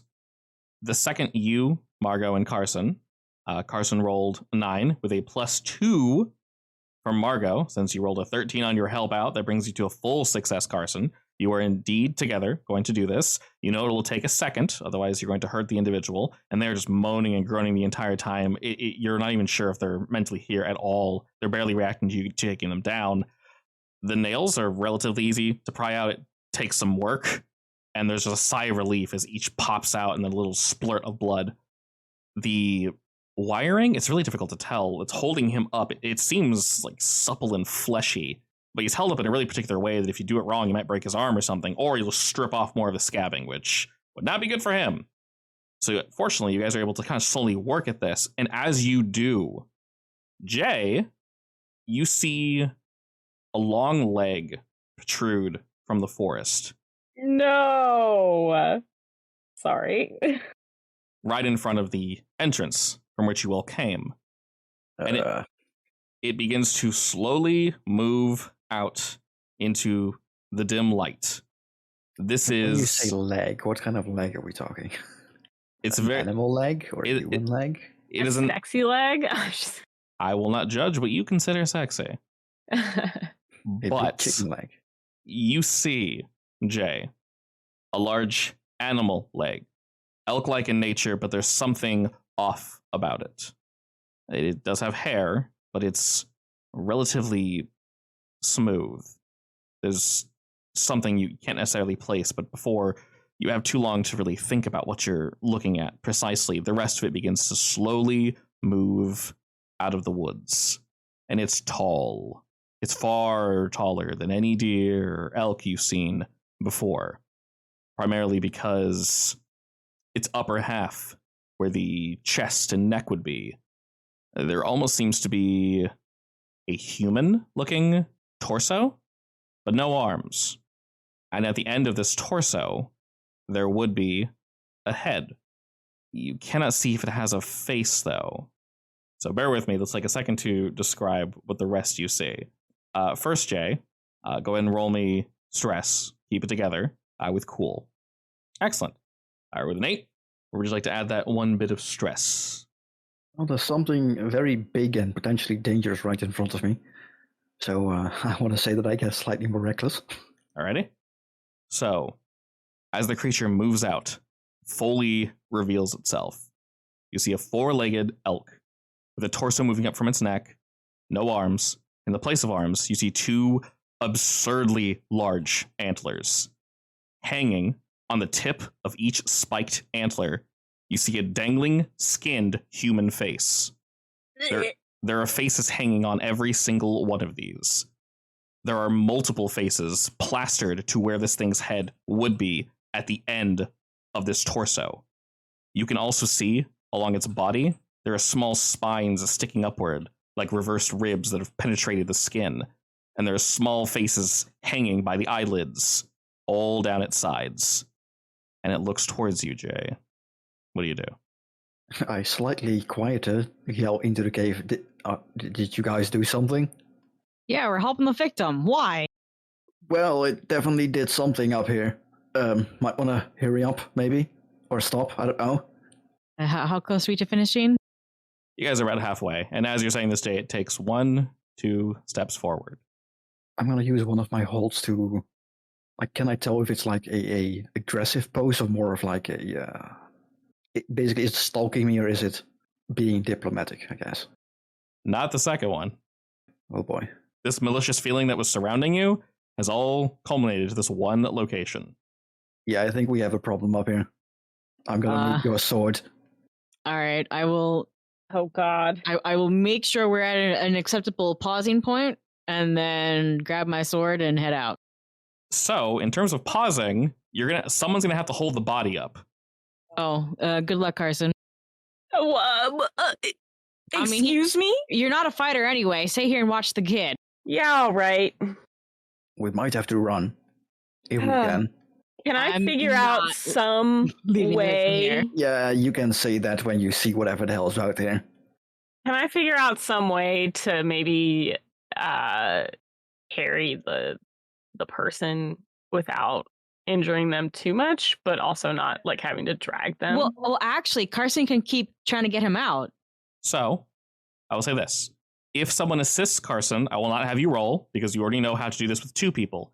How to get him down with a single individual is going to be incredibly difficult, so I'll have you roll again, but you do get that +1, Carson.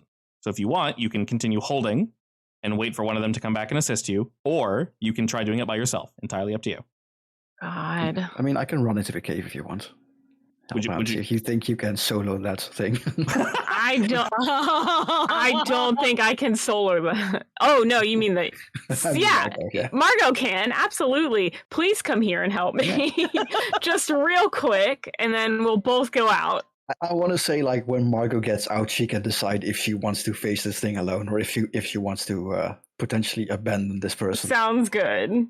Not happening. Which one not happening? I will hand Jay my sniper, and I may need you to shoot this a couple times. All right. Is Carson going to be okay inside there?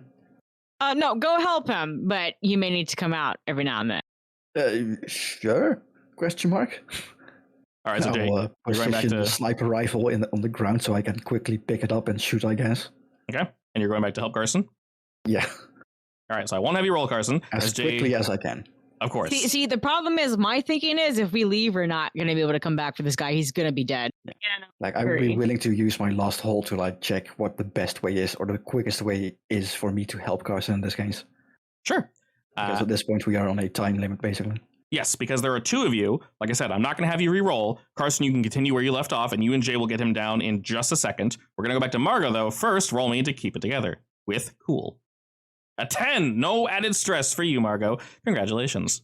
Just another day. I'm either very irritated by this monster, or I've seen something like it before.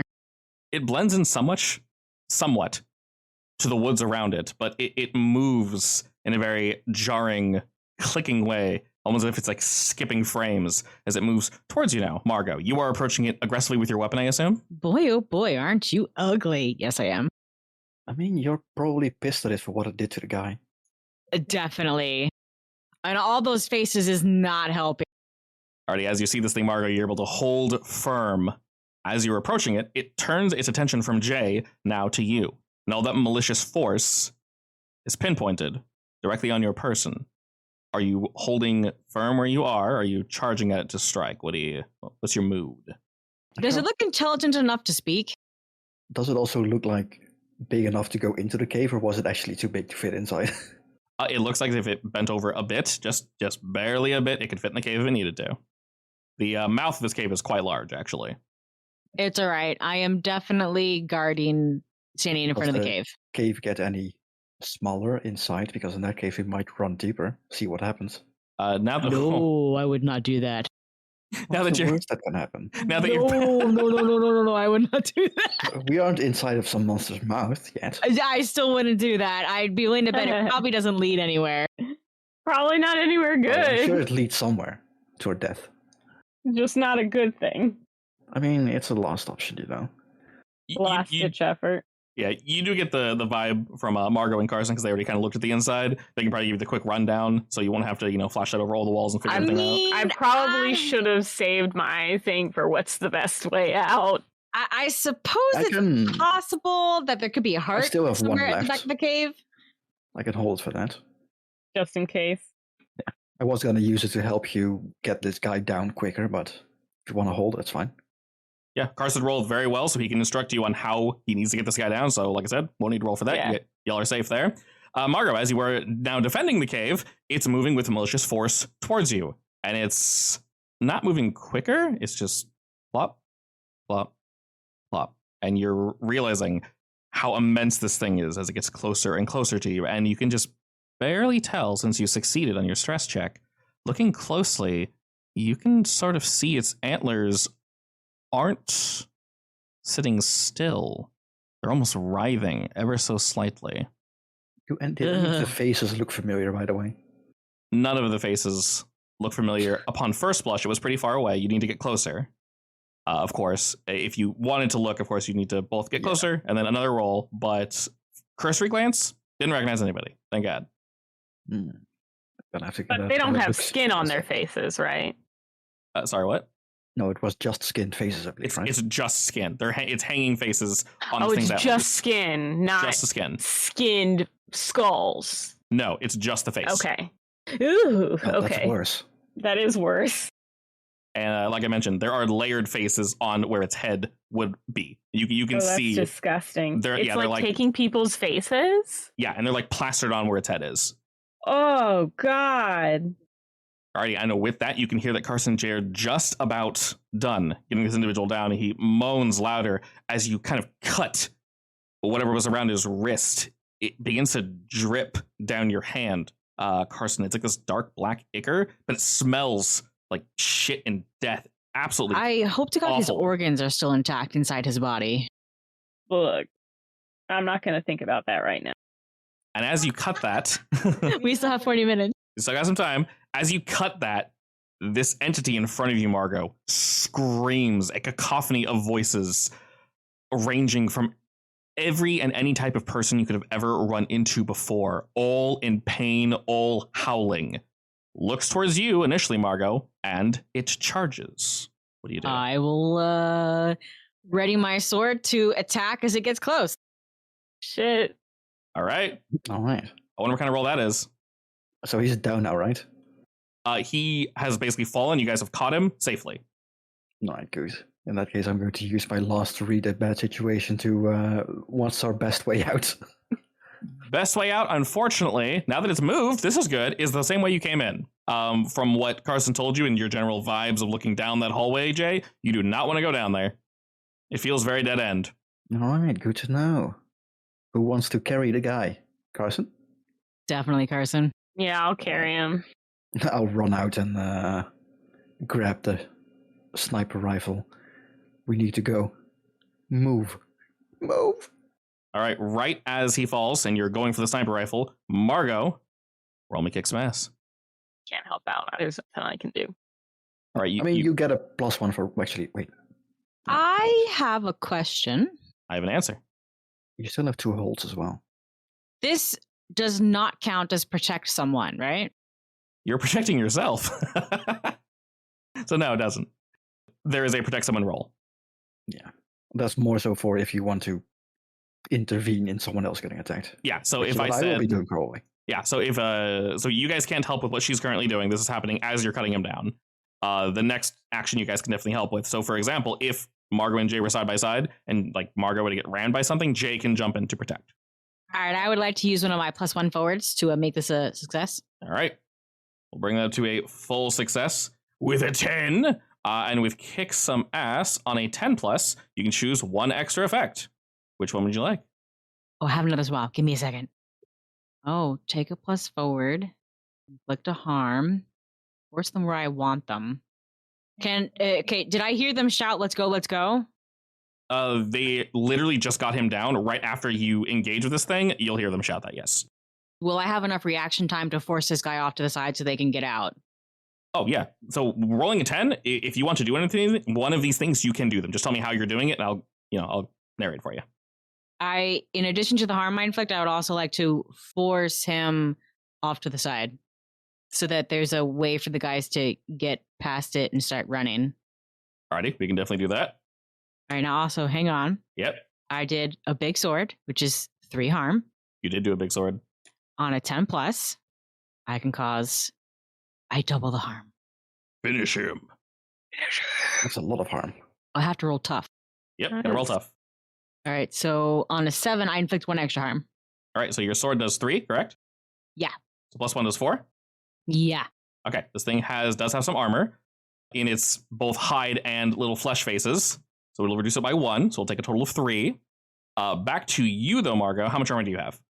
1.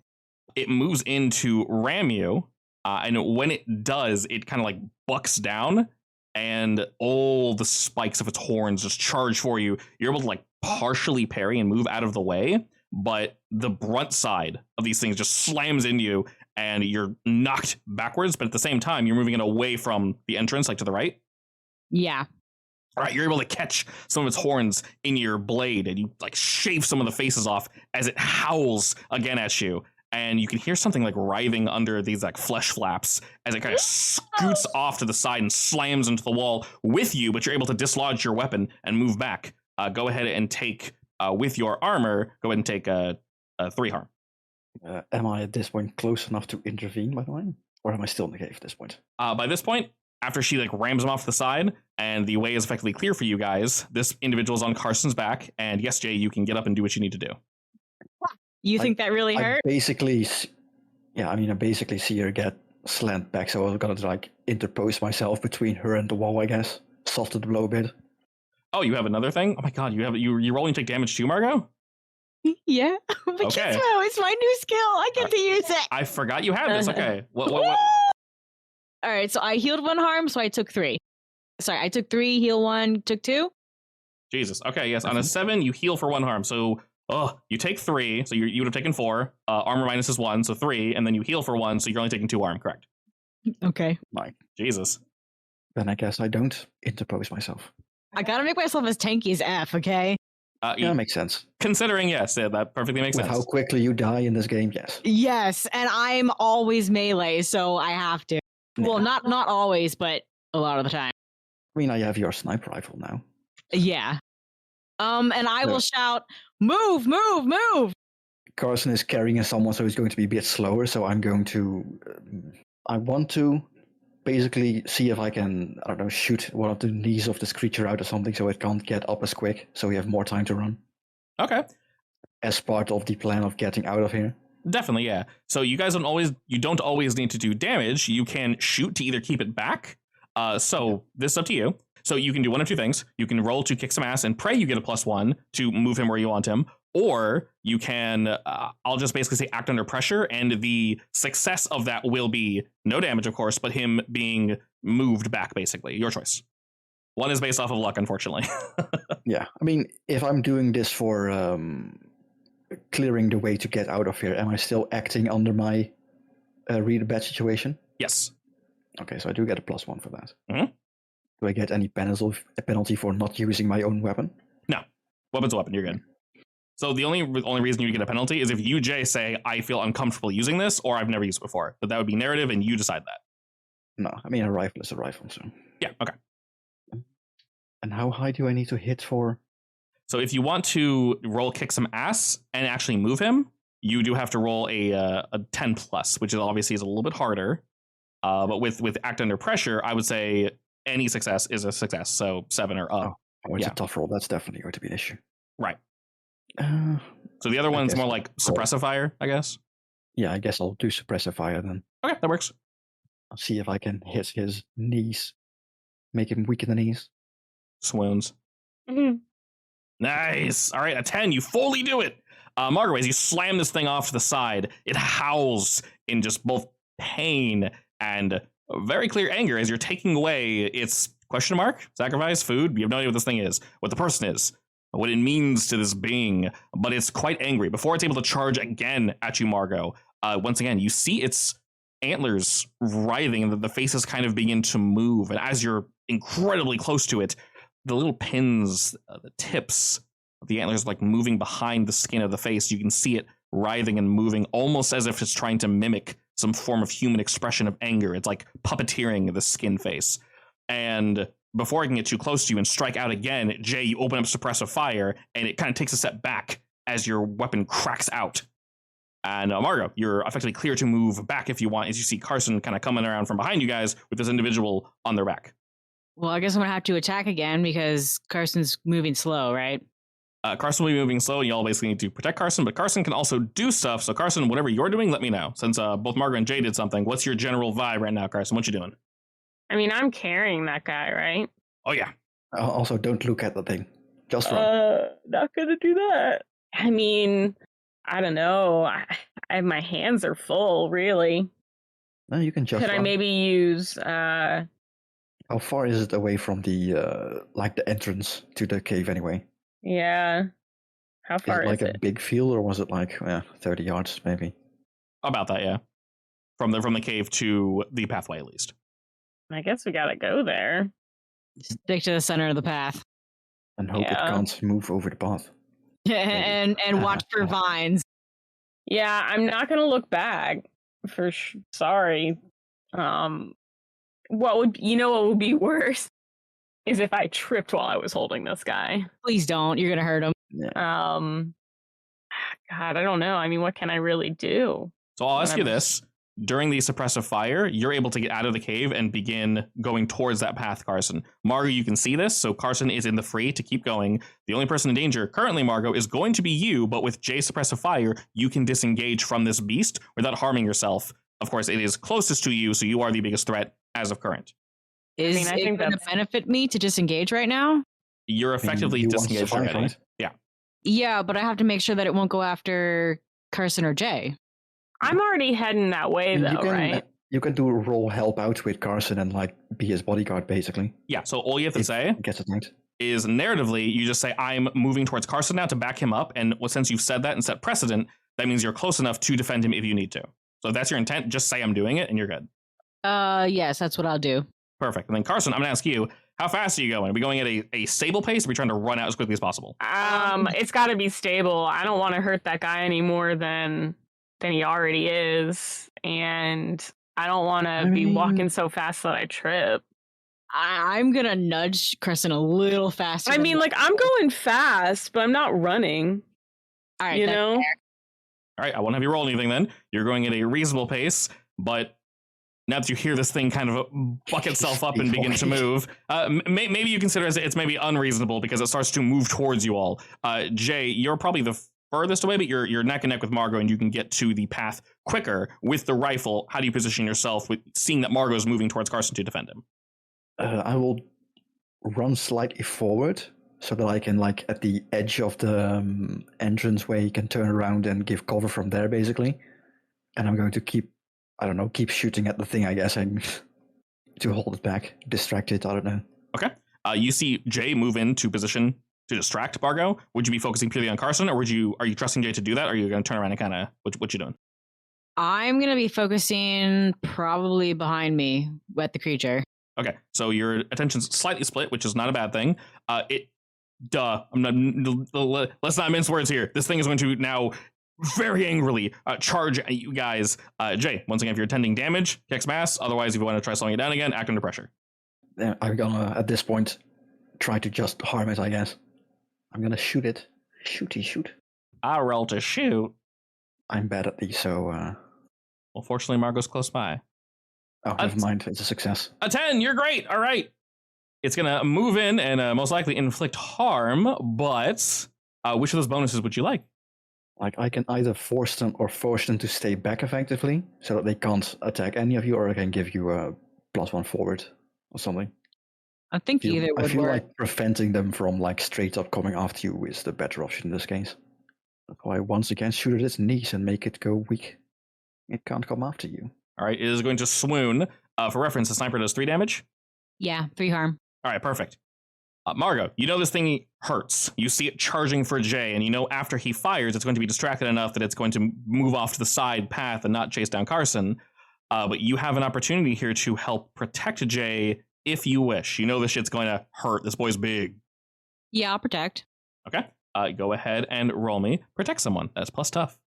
How am I physically doing it, though? You tell me, but you let me know that you kind of stayed half behind and you're watching Jay and Carson at the same time. So you were in a position where you can defend Jay. You can like swing at it as it runs past or something. Yeah. Sure, I'll do that. All right. Basically, he's going to shoot it. It's not going to be deterred. It's going to still ram into Jay, but it's going to be distracted long enough that Carson can get much further down the path. Did you still have one of your holds? Just one left. Yeah, I do have one left. Is there anything I can do to help you guys? I mean, I guess not really, but Not for this, no. No. So if you add a +1, you can choose to suffer less harm. It'll be focused on you. You inflict harm back to them, or you hold them back. With a... I'll use my +1 to bump it up to a 10. All right. Maximum garbage. All right, with a 10, what you doing? What's the extra thing you do? When you prevent harm to another, roll tough. On 10, choose an extra. What does that mean? So I choose them, I protect him, and I choose an extra? So you're going to succeed protecting him. You can suffer less harm, which is -1 from what it's going to do. All of it's focused on you, so he's not going to look at Jay anymore or Carson. You can inflict harm back to it, or you hold it back. And the holding it back will be very similar to the other hold back. And he's already being held back, so that's going to be very effective. You're basically doubling up on But I'm taking the harm, right? I will say Jay takes 1, and you're going to take the rest, yeah. Because you rolled a 10. Is this a 3 attack again? It's 4, so Jay will take 1, you'll take 3. I think I want to suffer less harm. Okay, so Jay will take 1, you will take 2, you have armor, so you'll take 1, and then when you take harm, you can roll your machismo if you wish. It is only 1 harm. Yeah, I'll take that 1 harm. Okay.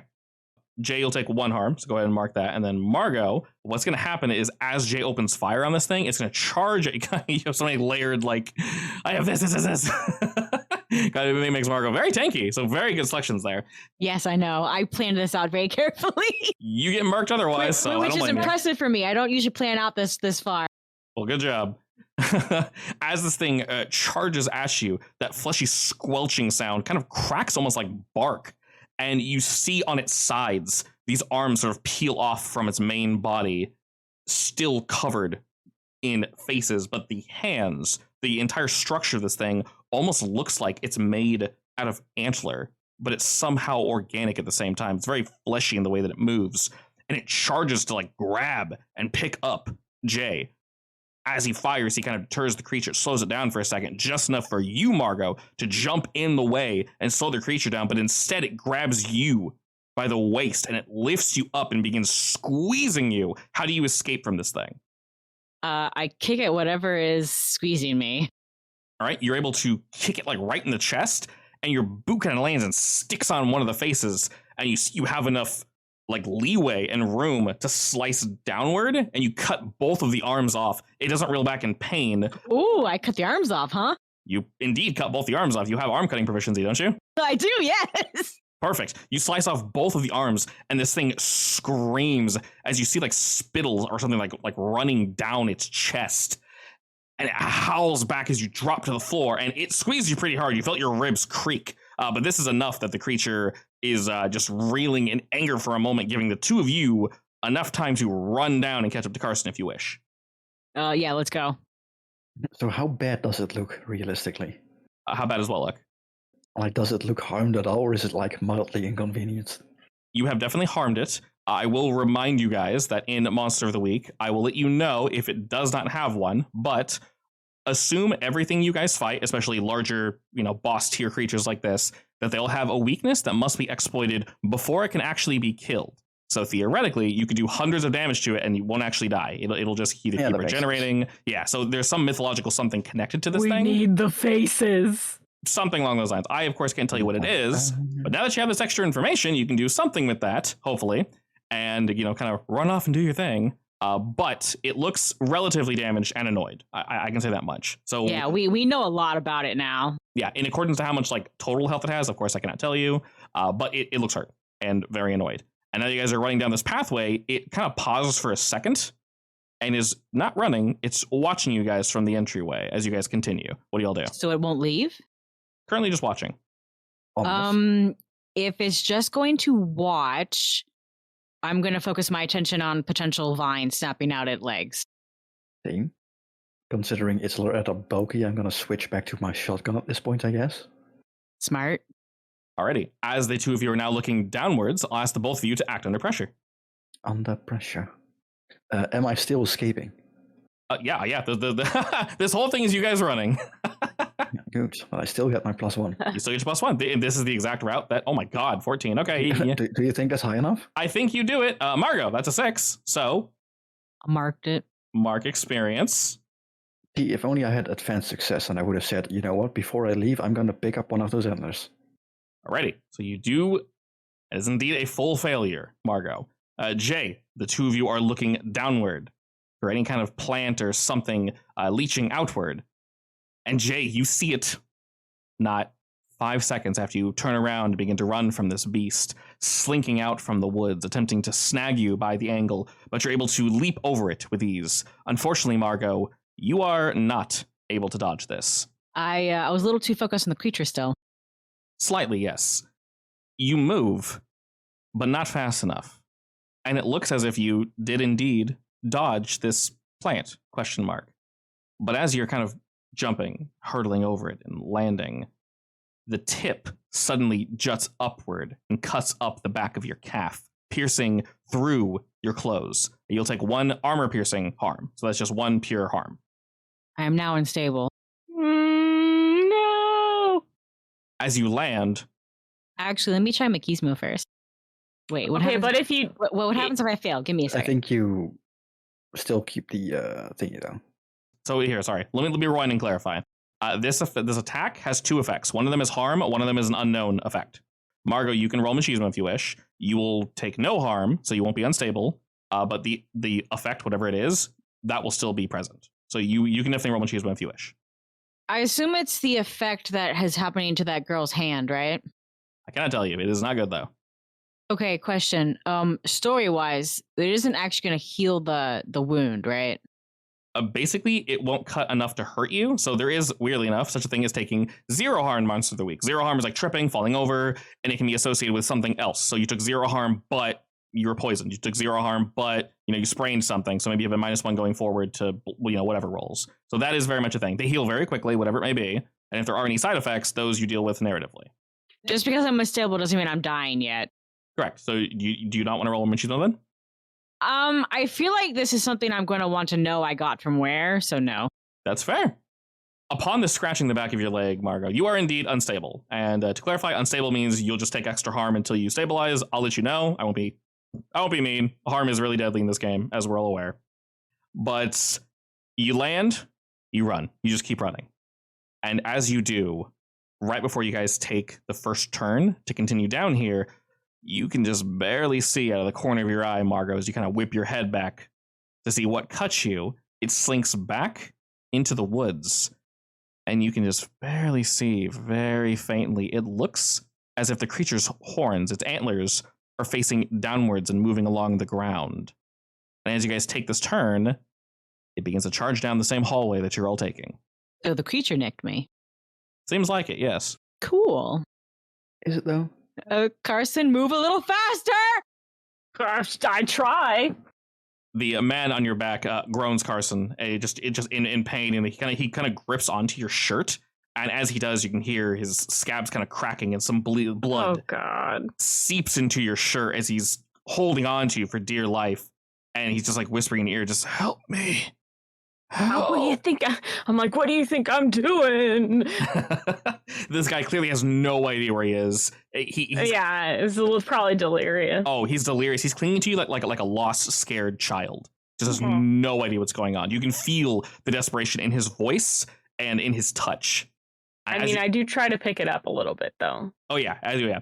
And I'll give you this choice now. If you wish, Carson, you can begin to actually go like faster. I'll ask you to roll under pressure, and if you succeed, you will indeed succeed, and you will continue forward at no problem, and you guys are going to get out with maybe one more interaction with this thing. If you keep going at this pace, you'll have to interact with it at least one more time, but then going at this pace, you guys know you should be out relatively soon. Your choice. I think I'm going to try moving faster. Alrighty, I like that answer. Roll me act under pressure. I want to help her out with that as well. Sure. An 8. Oh, no, it doesn't really matter. Technically, Margot can help, because your help out gives a +2.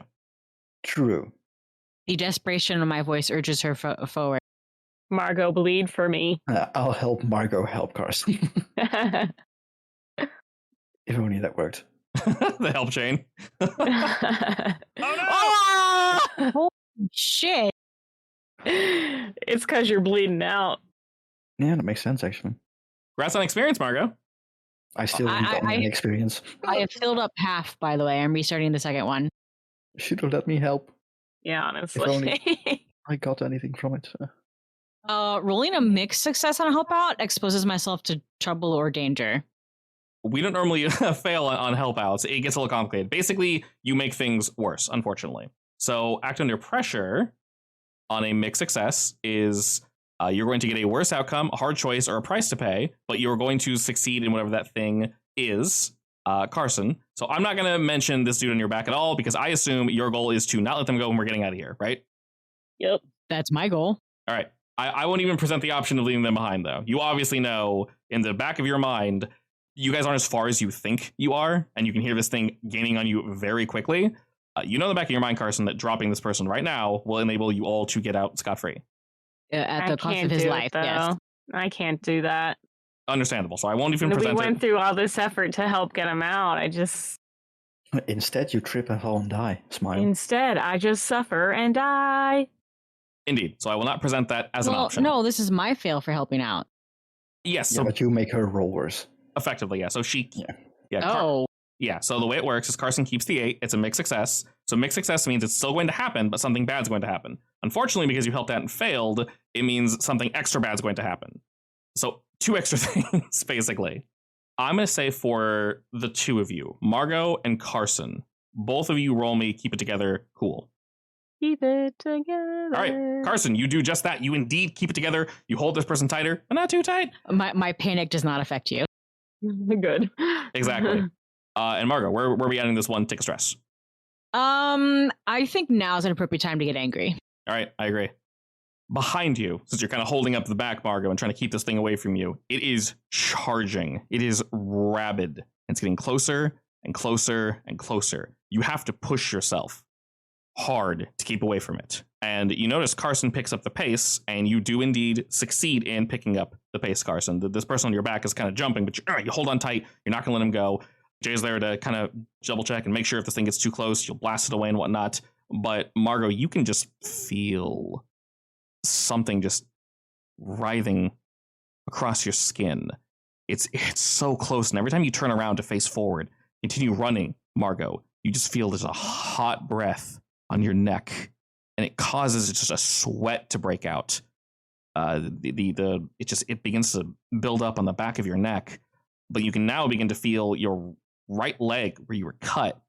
It's not growing numb, but there's a stinging sensation that is just screaming at you. Probably the pain. Let's hope it's the pain. Either way, I'm going to ignore it. We're going to ignore it. I agree. For you, Margot, take 1 additional harm from this obviously being unkept.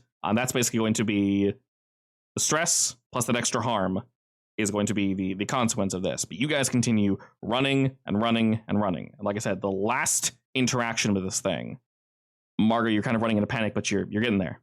You're going to make it. You guys are pretty close to the edge. And around this next turn, there's only one more turn before you guys leave this lower gorge, but you then know you have to head uphill.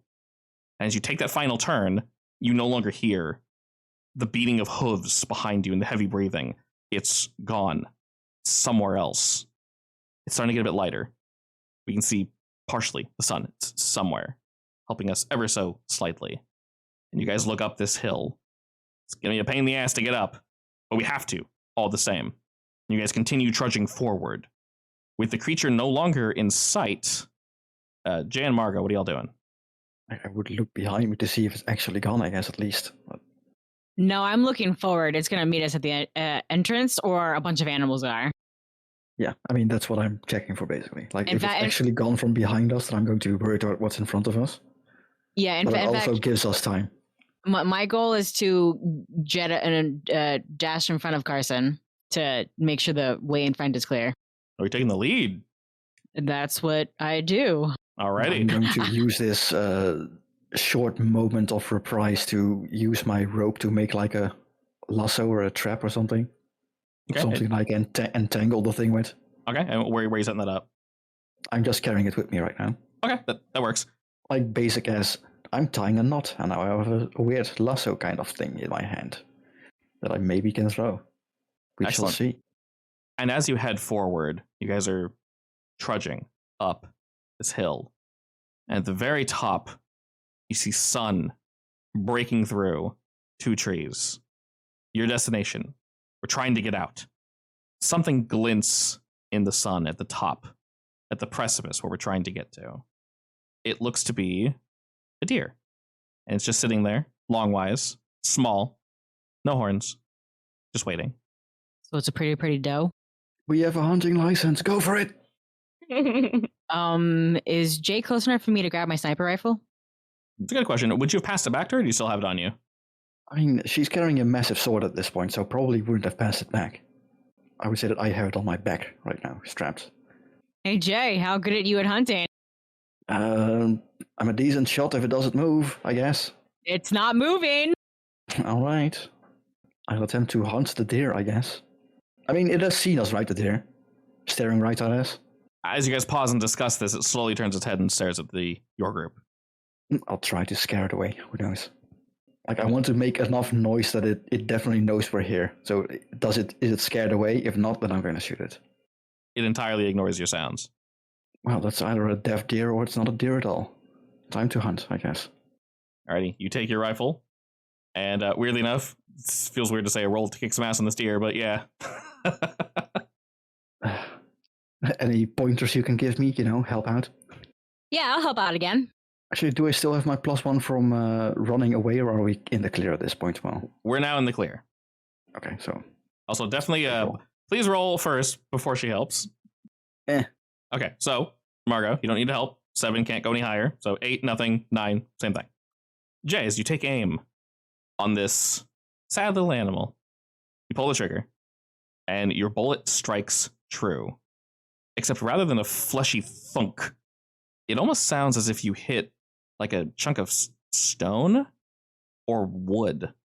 And where the bullet enters, this thing flakes away. It did move, right? It did move, yes. It did move. And it shatters. And as it does, you guys can feel that malicious force once again surrounding you. And Carson, you're trudging up this hill. But suddenly, your ankles are grabbed by something. It doesn't penetrate your skin, but this feeling, you felt this before in your dream, grabs onto your ankles as you're trying to go up this hill. And you're able to continue taking steps, but they're substantially slower. You have to put so much strength to take a single step. And as you guys look towards Carson, you can see these ivory roots, it almost looks like, shooting up out of the dirt, wrapping around Carson's ankles. I want to slash at them. Was this my failure? This is a basically combination of that plus the mixed success on the kick some ass. All right. Sorry. I knew it would come back around to bite me. Can I slash at them? You may definitely slash at them, yes. Is that kick some ass on the vines? Kick these vines' asses. Most excellent. Do you want to roll to help Carson, since you are the one taking one being grabbed? God. Yank your foot higher to make it an easier target? Yeah, help out is plus cool. Yeah, I'll do that. All right, roll it up. I think you're good at cool. Yeah, you're very cool. Oh, you're so cool. Oh my god, you're I'm the coolest MF in the world. Literally no, still not as cool as me. Oh my god, so damn cool. Aww. Yeah, he did. Damn it. I also have a +3. You rolled the same as me, but I guess it's a second coolest MF in the world. actually, So damn I have cool. my sharpest 3, my coolest 2. So yeah, I rolled 2. Juicy. As you're trudging forth, you're able to slice through these roots, Margot. Carson, you pull with all your strength and you reveal a nice chunk of them. And you guys can see, like, moving along this root, a red stain that's bleeding upward. And you slice right across it, Margot, severing it, making the same cracking sound that the deer did that was shot only moments ago. Carson, you are freed, But as you're moving forward, you stumble for a moment and your knee crashes down onto a rock. You'll take 1 harm from this, but you're able to stand back up and continue forward. Does the deer do anything? It disappears. Ha ha ha. As you all look up, you see the deer is... Interestingly, it almost looks like it's falling apart or like flaking away and unraveling in a sense. Like it was made of vines? It's very similar, yes. Speaking of vines, you know can I these... grab some on our way out? Yes, actually, some are currently still around Carson's ankle, and this, as you shot it, some of it like flaked off and landed on the ground near y'all, so you can very much grab it if you want.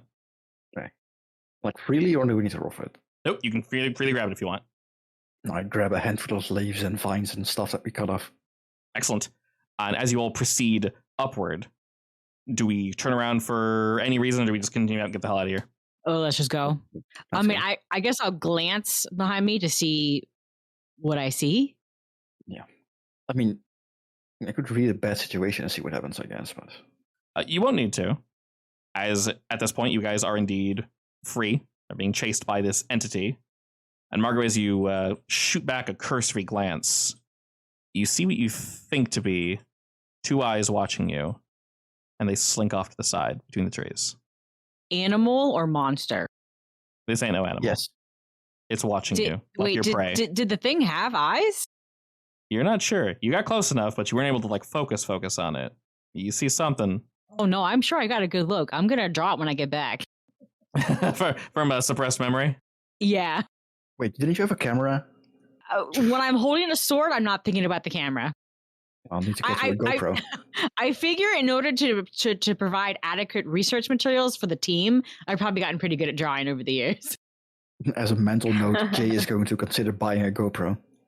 And as you feel this entity staring at you, Margot, a chill runs down your spine. I'll give it the finger. Were Carson and Jay to turn around, they would not see what you see. It's inside you now. Gross.